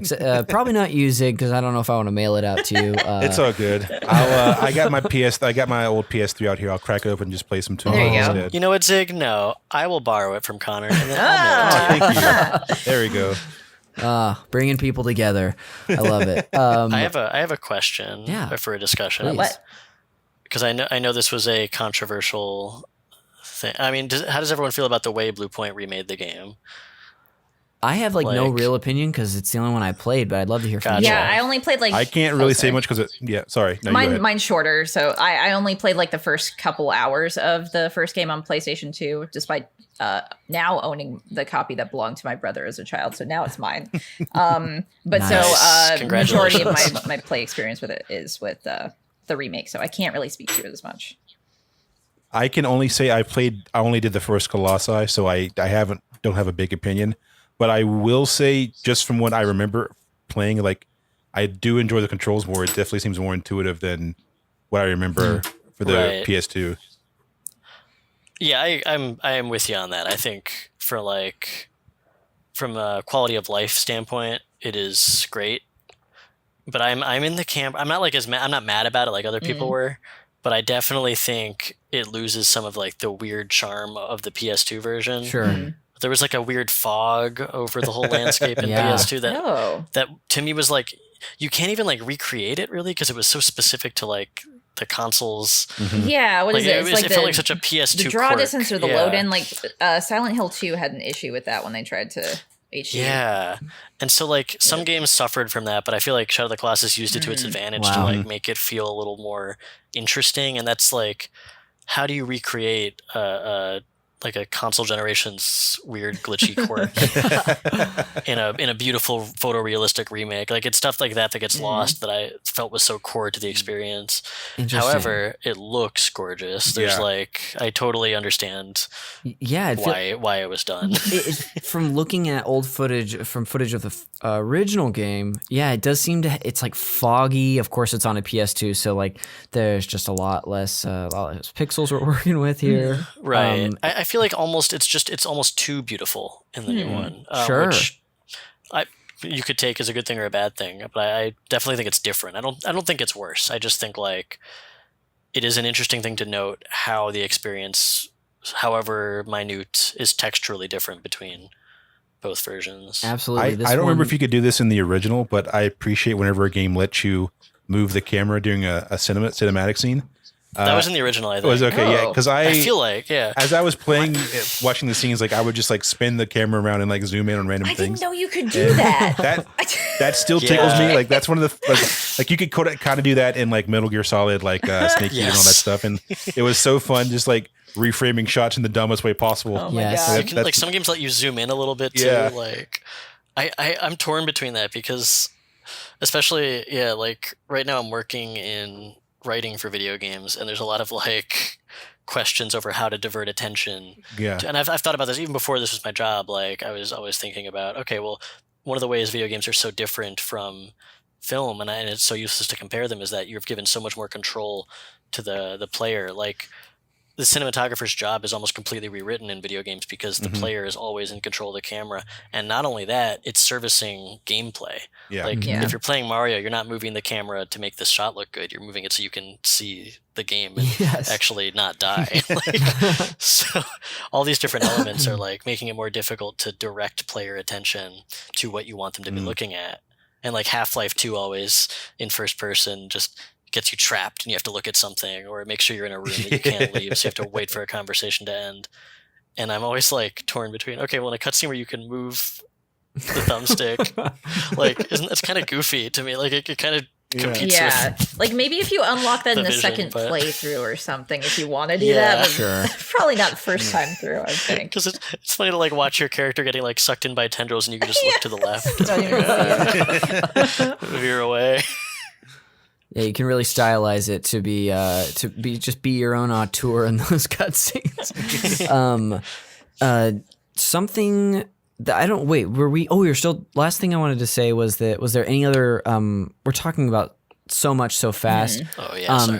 If there's any other Colossi, feel free to bring them up. One that I still find so interesting that I thought was really cool the first time and the second time is the one that is past the waterfall, and it's got the teeth on its crown that you have to smack to direct it towards a pillar. Oh yeah. So that one was really interesting to me because I'm guessing there's others like this too, but when you first climb the Colossi, normally that's like all you've got to do, and then you find those weak points. This one you have to climb it and then like get it to go to a specific area so that it mounts a pillar and then you get off it and climb it again. So like that whole puzzle aspect to me was like, I didn't know what the hell I was supposed to be doing the first Yeah, it time. took Just me a while smacking to his figure teeth. that one out too. Yeah. Also kind of made me definitely like wince a little bit every time I hit a tooth with my sword. Yeah. And also, it's not in the right spot. Those teeth are Yeah, it's like upside Yes. down. where teeth should be. Yeah. That also begs more sort of questions in history. Is like, did this thing have a top half of its Yeah, like head? where did that come from? Different Yeah, Colossi. like very strange. Yeah. Any that any of you wanted to highlight? Oh, yeah. We didn't talk about this one, but I think it's like the third to last one. It's one of the last ones, but you're almost at like the edge of the map, Yeah. and there's these giant bridges above you, and it's just one long like runway Yes. almost. This one on my last playthrough gave me so much trouble because I just couldn't solve the puzzle. Yeah. I know because exactly there's what also, you're like, talking about. Yeah, there's a bunch of different shit that can happen in it too. Like he has like a sword or something, or he swings and he can break the bridges, Yes. and that's actually not needed to solve the puzzle, Oh. right? I don't think so. Like I don't Maybe think that. not, Yeah, like I'm pretty sure that like doesn't need to happen. In fact, it just makes it harder for you. Yes, it does because Because then you can't cross you can't cross those bridges up there. exactly. But yeah, that one was like the most involved because you have to like first you think you're just supposed to attack it from the ground and like climb up it like the other ones, but no, you have to like go off to the side, climb up these side structures on either side of the runway, and then like get I don't know. That one was so confusing to figure out. Very much so. In a good way, satisfying. The both times that I played it, and I liked it a lot more the second time, like I did honestly most of them. Once I knew how to go about each match, but that one in particular, you do have to do so much. You have to first. You can't get on this. You can't climb the sides. You can tell that you just don't have a high enough jump. So you have to get it. You have to lure it over, and then get it to like stomp one of the like I guess plates on the ground that because that's how you get the elevation to jump up to some place you didn't even think you could jump up to. Exactly, and then you have to get him to swing a sword at you again so that he knocks pillars down or like a wall so you can climb up. There's It's so many involved, and there's no help. That's another thing I admire about this game is no interest in guiding you. besides Dorman like just shouting something at you, which might not be Yeah. helpful. At all. Yeah, you're right. Like he's afraid of fire. Yes. Yeah, okay, got it. Cool. Yeah, I spent a lot of time on Game Facts when I was first going through this game. Totally. That one was just tough, and then I think it had like the hardest weak spot for me to find, which eventually it seemed obvious where it's like on his other hand once he drops his sword. Yep. But Again, only obvious in retrospect. That is not Totally. obvious. yes. Did either of you two have a last one that you wanted to highlight? And no is an okay I answer mean, too. there's gonna good things to talk about with each of them. I'm sorry, Cody. If you have something specific, Yeah. you should go for it. No, my answer was literally going to be no. Oh, okay. Because I haven't, Yeah. I haven't Thank you, Zig. played it in so long. Yeah, I mean, like again, all of them have like a really interesting aspect to like figuring out what they do puzzle wise, or just like the way they look. You know, their initial design. Sure. You know, or like the arena where they're in. Like, there's that one that is, God, what is it called? It has a giant beard.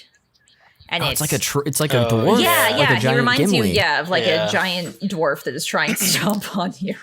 And like you have to basically just keep running. Wow, that's one of my dreams. Well, you can just keep replaying that fight then to relive that.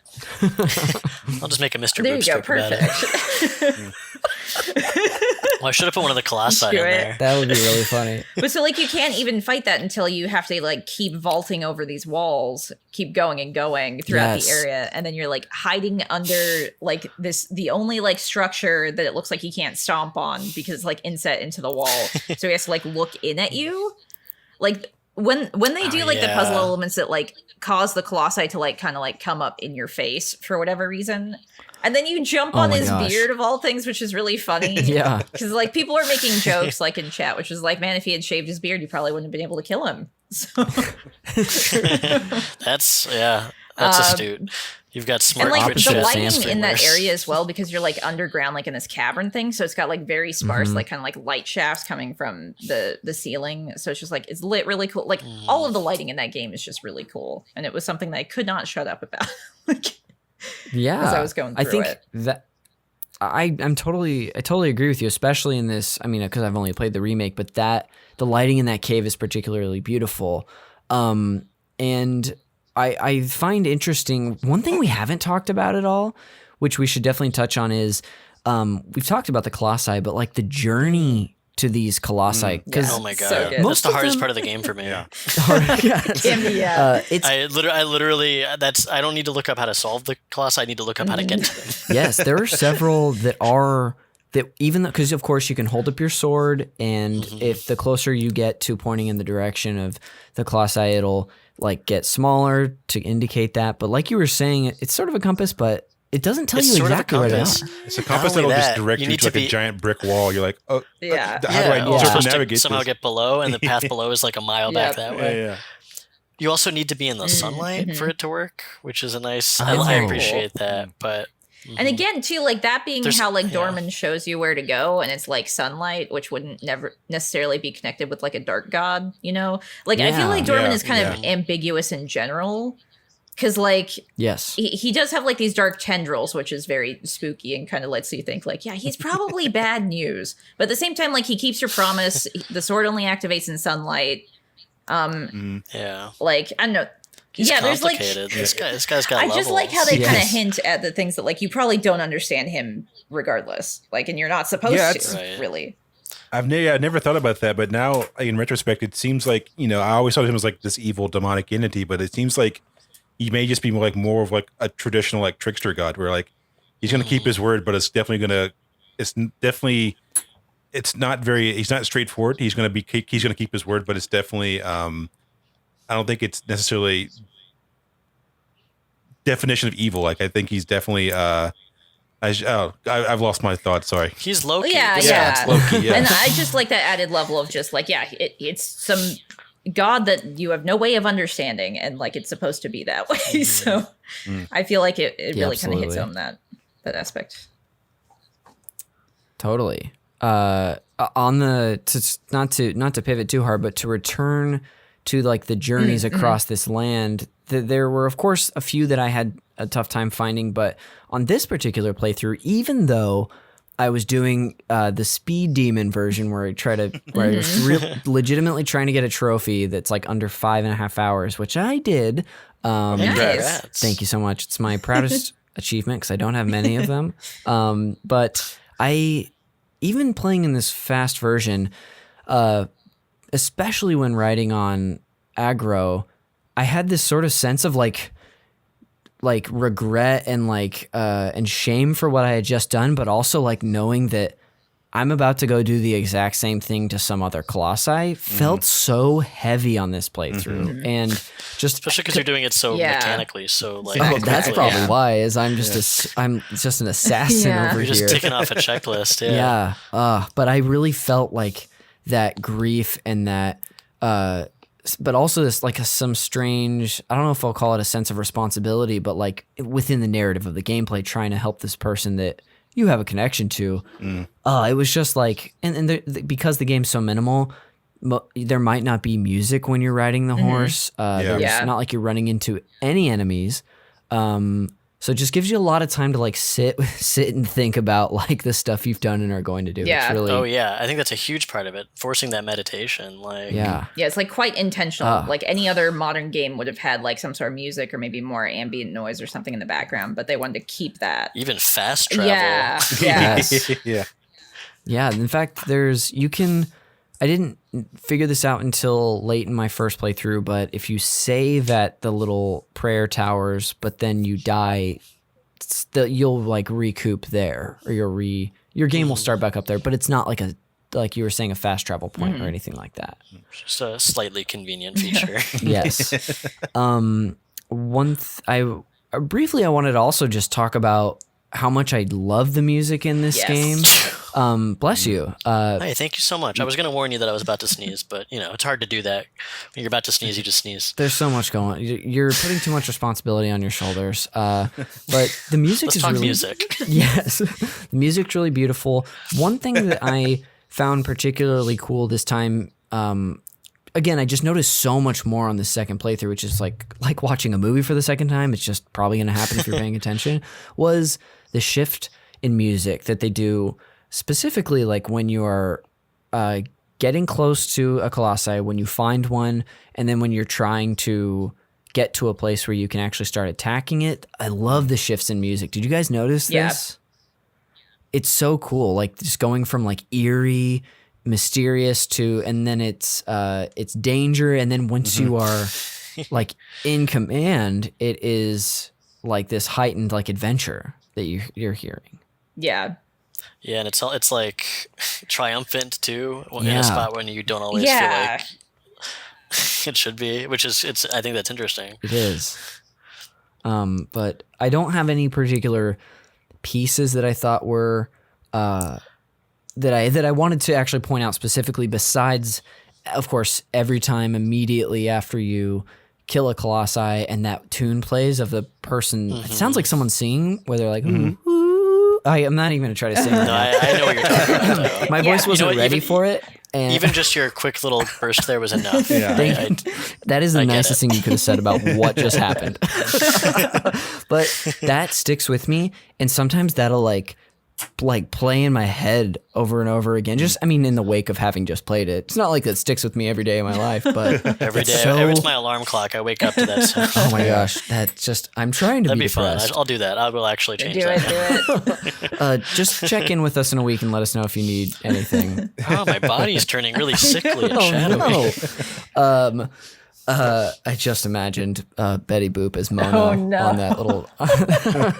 You've just guessed the grand finale. Oh shit! Oh my gosh! Spoilers. I knew it.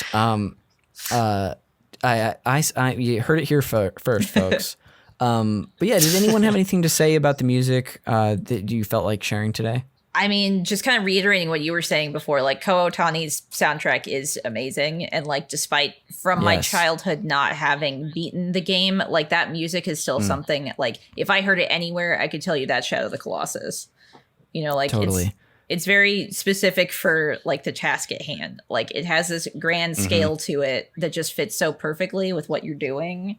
Like it's another aspect of like Yes. essentially the set dressing that they do a super good job at. The only time when I think it's not great is just like if I've got the triumphant music and then I fall off and then it immediately clicks back to the other soundtrack and I'm like, Yes. oh shit.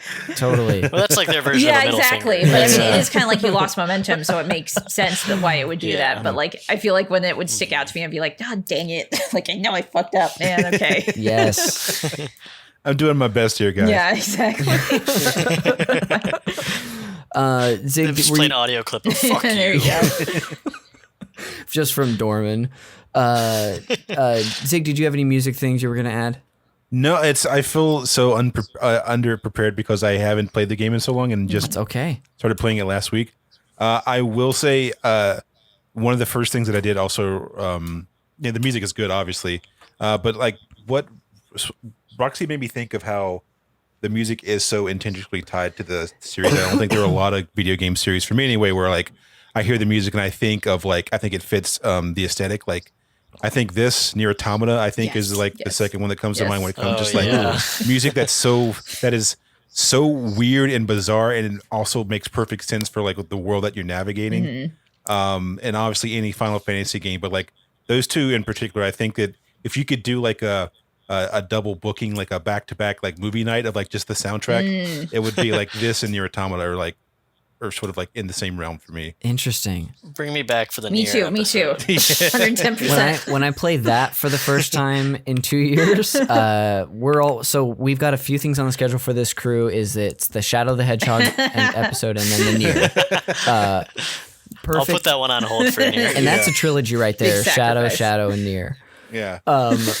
Well, thank you so much. The last thing we've been able to talk for a while, and I do want to do a fun segment and before we do plugs to end the show. But I did want to open it up again, sort of one last time, to any thoughts that you all may have not gotten to share yet, or something you wanted to wrap up, or if there's anything else about Shadow of the Colossus that you felt like sharing today. And anybody can go if you've got one. I think it. Sorry. Of course, with go the ahead. delay, No. we're both speaking at the same time. Sorry. No, you're good. So Go I don't know ahead. if you guys can. Well, I thought that I don't know if you guys can confirm this or not, but is Shadow of the Colossus and Ico, are they actually part of like the same world and like history? Do you guys know that? Because that's something I was wondering. I remember I looked it up once, and I think I shouldn't answer this because I don't know for sure. But I'm pretty sure no, but there's like things that tie them together. I didn't even know about the watermelon. Okay, yeah, I didn't until like Well, that ties it all together, Alec. Watermelons all the way down. That's true. I think the implication is that they could, Yeah. but there's nothing explicitly tying them one Okay. or the other. That's my understanding too, and I think they actually had more explicit plans to tie them together, but that was either that was just something they were doing in development to have like placeholder characters that looked like Ico, or they abandoned it at a certain point. Okay. Because I mean, Last Guardian also, like, they all have the same art style Yeah. to a degree. So, I mean, it's not a stretch to imagine that they all take place in the Yeah, same I think world. there's also the thing where like Ico, you're playing as like the cursed child, and then Mona is like a cursed person who was killed because of that, I guess. So I think people are theorizing like, oh, maybe she's like the mother of the Horn kids, like maybe it started with her or something, or I feel like I saw that theory in a few others. so I as couldn't well. I couldn't remember if that was you just can like totally- a theory or if it was actually explicitly something they said. I think that's a theory you can pretty convincingly Gotcha. make. Totally. Well, Talking out my I ass, mean, though. I have no idea. There's Come just a on, little neat thing I was wondering about. hey, no worries. Do we think it takes place in the same universe as Mario? I think that's a guarantee He can for sure. hop towards In- in between dimensions, right? So why not? That's true. Yeah, the Colossus Kingdom gonna or the ruined Gonna throw a hat on Odyssey. Dormir and call it a There day. you go. I will say, my dream video game is just let me play as Mario 64 Mario in every other video game map. oh So my gosh. let me Amazing. just jump around on the Colossus. I think I've tweeted literally. I'm gonna see if I can find my own tweet. I think it's literally about I wanted to play as Mario in Shadow of the Colossus. This isn't exactly Shadow, but Alec, I saw a video, I think yesterday, that someone made Mario from Mario Odyssey going through a Banjo-Kazooie level. Oh, I've Oh, seen wow. that. Oh, wow. And I It's, thought I that need was to pretty look cool that too. up. But like similar worlds. there's you know? also an N64 mod or a Mario 64 mod where they've ported in all the Banjo-Kazooie levels, That's cool. and I've watched some playthroughs of that. I've not played it myself, but Man. I love that. There's a Twitter user named Chess who also shares the same dream, and she's tweeted about it a bunch. And I'm acutely aware because she actually plays the mods that she finds that actually bring that to a reality. Whoa, that's cool. Okay, yeah. Sorry, this is not exciting, but I did find my No, tweet this is from important. June 19th. The tweet just says, Shadow of the Colossus mod where I can play as Mario with Mario 64 controls. That's it. I've already said that's what I wanted, but we had to find the tweet. I'm- Imprint and if I dating. saw that, I probably liked that tweet, and that's probably in the back of my mind is why I asked if you wanted to come on this episode. All right, well, you know what? Let's see if you liked it. Yeah, we'll find out. It's too many to scroll through. Sorry. Ooh, It's Yeah, I was not gonna a- say Oh, not wow. popular Twitter over here. love to see Unfortunately, that. there was no way to say that without it No, coming it's off like a brag. hilarious. Well, I'll look up the tweet and then I'll see if I have a little red heart by There it. we go. And that'll be the little end of the episode treat. Did anybody else have anything or any thoughts or anything you wanted to wrap up or reiterate about this game? I'm just looking forward to playing it again and seeing it recontextualized since I haven't played it since I was a kid. Yeah. I definitely want to keep an eye out for that ending and see if that bumps me as well, because it is. I'm very interested to just see how I process it. Yeah, I want to know. Yeah, see if Alec has poisoned our minds. No, moving I've done no forward. such thing. The worst I've done is say something smart and you listen. No arguments from me. I'll just say for myself, and if either of the other two, if you guys had any last things you want to say, feel free to hop in after. Otherwise, we'll move on. But for me, I just think that this game, it's so strange having experienced it for the first time 15 years later, having like always it holding this place in my mind of being like something that could be so great or grand. I feel like there are things I'll see in my life or music I'll hear or a trailer for a movie, and I'll know that I'm going to love it strangely. And then sometimes that's not the case, but there are certain things where that has been the case. And like playing this for the first time 15 years later was just like, it feels like a masterpiece to me. And I truly, totally understand why people like refer to it as one of the greatest games ever. And I am right there with them. And I think the more I play it, the more mystery I speculate about, the more just time I just let myself sit in that world, the more I like it. So I think this is going to be a game that I revisit every so often. I mean, I did it twice within a year, so it's not saying anything too crazy, but it's such a great world. Like I said, I just booted up to zone out. Yeah. yeah. There's not a lot of games. Like, there's a small list of games I do that with. So high honor. High honor indeed. Any final thoughts about Shadow of the Colossus that y'all wanted to get in for this co-op episode before we do some fun stuff and head out? Which Colossus do we most want to fuck? Oh, definitely the one at the very end, because it's great fashion style with the dress. Yeah. I got a thing for fashion, so that's for me. Okay. Nobody else has to answer that. That was just for Connor. I would say if anybody listening hasn't played the game, go play it. That's what I will say. Yeah, big time. Yeah. And forget everything we've said. No, it's fine. so You're gonna love it. You're gonna think about all the great things we said and like it even more. Absolutely. Cool. Last call. We all set? Okay, cool. Well, thank you guys for that. We'll move on to the one segment that we know from the regular show, which is the Fact Me by Your Game segment. And this is where I just tell my guests facts about the game. So, like I said earlier, definitely, especially for you, Zig, since you haven't seen it, I'll send you a link, but it's called The Decade-Long Quest for the Last Secret in the Shadow of the Colossus. Oh, yeah, please send me that.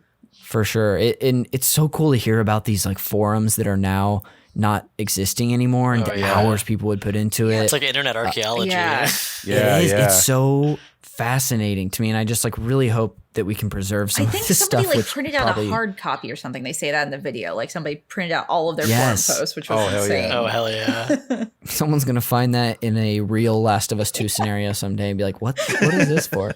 But the two facts I actually wanted to share was that the first one is, this comes from Did You Know Gaming's YouTube video about this game. More Colossi were planned for the game that were included. So more Colossi were planned for the game, and then they included them. Yes. So Ueda said in an interview that originally they had planned to have 48 Colossi in this game, which is psychotic. It is. It's so many. They eventually narrowed it down to a final 24, but ultimately landed that the right number was 16. And there is a ton of information about these Colossi. This isn't like a super big mystery. You can go find actual concept art of some of these. It's pretty fantastic. But the ones that they did get rid of, they implemented a lot of their aspects into the other Colossi that are actually in the game. So, it'd be interesting to see some of the Colossi that we actually play with like tiny things stripped away. Yeah. So I think 16 feels like the right number to me. Yeah. It makes the world feel just bare enough too. I think especially it sounds like they like really honed in on the fights and probably made them like even better as a result of that. So yeah, totally. They made the right choice. Yeah, I'm trying to imagine a PS2 with 48 giant bosses. Oh my god, that game would even work. Probably not. Like 3 discs, maybe. I think a lot more of them would start to look the same. Yeah, like they would start repeating models. Yeah, this one's green. Oh, it's cool. Color swap. This is my edgy emo recolor shadow. Colossus. Hell yeah. And then the second fact I have for you is all about this this thing called the Eye of the Colossus. So this is from a Game Ranks video. It's game and then RANX. But there was an unused item that was found in the beta's code called the Eye of the Colossus, which was this item that you could get. And I think they like hacked the code and were able to actually get Wander to use it. And it's only usable when you're battling the Colossi, but what happens is that you see from their perspective. Whoa. What? Oh, which man. seems to be something they just saved for the very end of the game when you are, I mean, it's not a first person view, but you are the Colossus at the end. I mean, that's good because it would have created empathy, like a stronger sense of it. But yeah, damn. Or they could have like used that tactically to your advantage too. Like Siren is a game that does that to let you maneuver around enemies. So I could see how they could implement that in like cool gameplay ways too. Yeah, damn. Yeah, I definitely recommend checking out that video because they have some footage of the hackers have collected. That's so cool. It's really interesting to like see Wander running around from like very high up. Yeah, that's great. But that's the end of the Fact Me By Your Game segment. And folks, that'll bring us to the end of the episode. So I'll have everyone plug stuff, but I just wanted to say thanks again. This was so much fun. I feel like we probably could have gone a little longer, but just like the 16 Colossi, I like to believe this was the right amount of time. That 2 hours and 1 minute at this point were the right amount for us. I agree. Yeah. That feels So, Yeah. Thank you all three for being on this episode and for coming back. As far as plugs go, why don't we start with you, Zig? Where can we find you? What do you want us to find, if anything? You know what? Yay for Zig across all them social media platforms. A must follow, as I've said before. Yeah, please. Thank you, King. I'll say that for we everyone. stand. Listen, if you're into like anime or manga or just nerd shit in general, I host a podcast called The Dark Weave with Awesome. my homie Brody Reed. We just talk nerd shit. We usually have other people of color on, and it's great. It's just a fun outlet. It is fun doing a show where everyone is as enthusiastic about the subject as they can possibly be. Not unlike this show. So check that out. And go play this game and also play Miles Morales. I love that game too. Oh, so good. I didn't work on it. I had nothing to do with it. I just had fun playing it.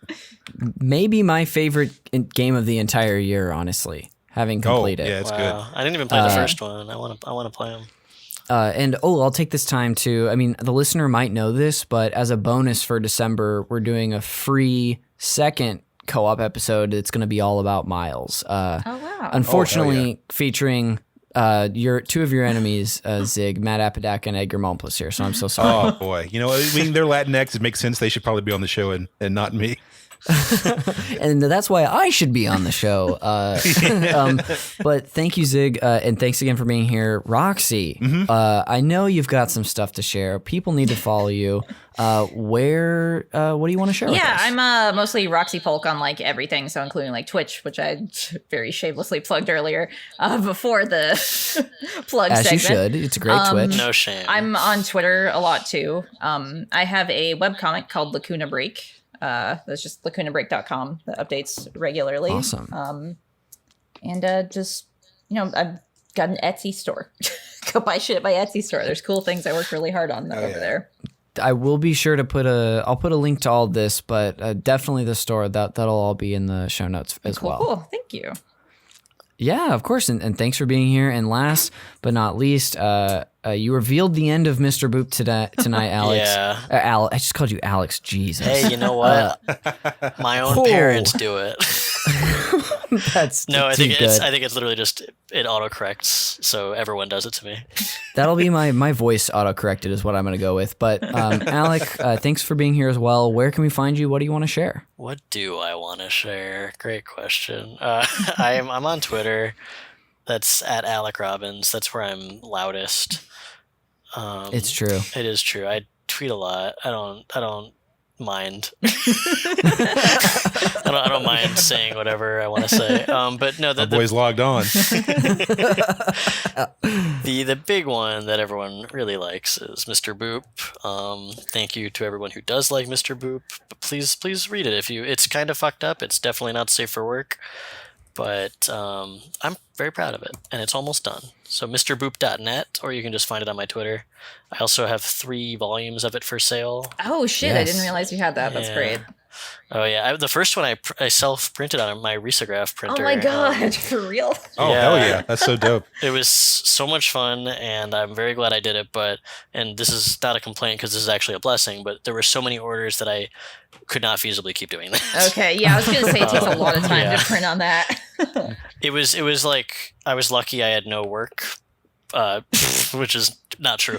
But but I wouldn't have been able to do it if I had a job at the time because it took up literally it was like a full-time job until I got them all shipped out. Because it was, I mean, this is plugs, but I'll very quickly like I had to format each page, I had to scan each page, collate them all, fold them. staple them. Yeah, Jesus. And then mail them and do the logistics of like mailing them all out, and sketched in every single one of them. Oh man. Oh wow. Yeah, it Truly was, a one-person operation there. And it was quarantine, so I couldn't ask friends for help. Yeah, because like usually, okay. like when you're making zines and stuff, like this just making me think of you're making me flashback to college. But yeah, they take so much time. It's like a group effort usually. Yeah, it is. I mean, it's very rewarding, and yeah, that's a lot of amazing people that you have were in those that position. original I'm ones. sorry that it was that much work, but that's so cool that No, it was fun. So There's no much. complaints. Yeah, Because like I knew that before I even knew. I didn't even realize you were going to be the Alec that was on this podcast today. Which That's is just so funny. It shows you how small of a world like Twitter and comics is in general. Oh yeah, It's a true. good In spot. fact, a guest on the Miles episode upcoming who's been on before, Matt Apodaca, has bought all 3 of those volumes and is a There you big go. fan. Oh, I just hell yeah, that's shipped another dope. one out to him. Yeah. Did you? Thank you, Matt. I appreciate Oh, it. that's so dope. I'm gonna use Matt, you're that. getting a thank you on an episode that you're not even on. You should feel lucky. Matt, here's the Alec guarantee. I will use all of your money to buy Magic the Gathering cards. There you go. Digital ones, not even real ones. This is just in-game currency. That could someday just disappear due to platforms. They definitely will. Yes. I think in 30 years I will not have any of the things I paid for. in Magic. Amazing. Was that the volumes the last thing you were sharing? Yeah, sure. Oh, Mariology too. Sure. Oh, of course. Video game people love Mariology, right? I think I've watched 6 of the 9 episodes. Are there 9? I think there's 10. 10? 6 of the 10? Yeah, to quickly summarize, it was my friends Heather and Lexi and I, we all sat and tried to map out every single Mario game onto one chronological timeline, Oh, which wow. Oh, sweet. it's just not possible. Yeah. In, Oh, in like wow. every game too. Yeah, we tried to like actually make it make sense. There's like over 110 games we went through. Any game that Mario's in made it onto wow. the list. It's Wow. nonsense, but that's the point. And we filmed And it all in one day, so we get visibly more aggravated as That's the amazing. episodes That go was on. actually part of the fun to watch it, Alec, was like there was several episodes where they are arguing and you're just like trying to keep the peace and let it and like calm everybody down. It's fun to rewatch because I just can scroll to any point and watch myself at my lowest, just completely exhausted and defeated. And no, Paper Yes. Mario was not a book in Mario Galaxy. You're crazy. Oh my gosh, I had just played Galaxy, so I remember being like, this isn't a thing. It sucks to know you're right and you can't convince anyone. That's the Alec Robbins story right there. Sorry, that's enough. That's enough plugs for me. Well, yeah, definitely check out Mariology.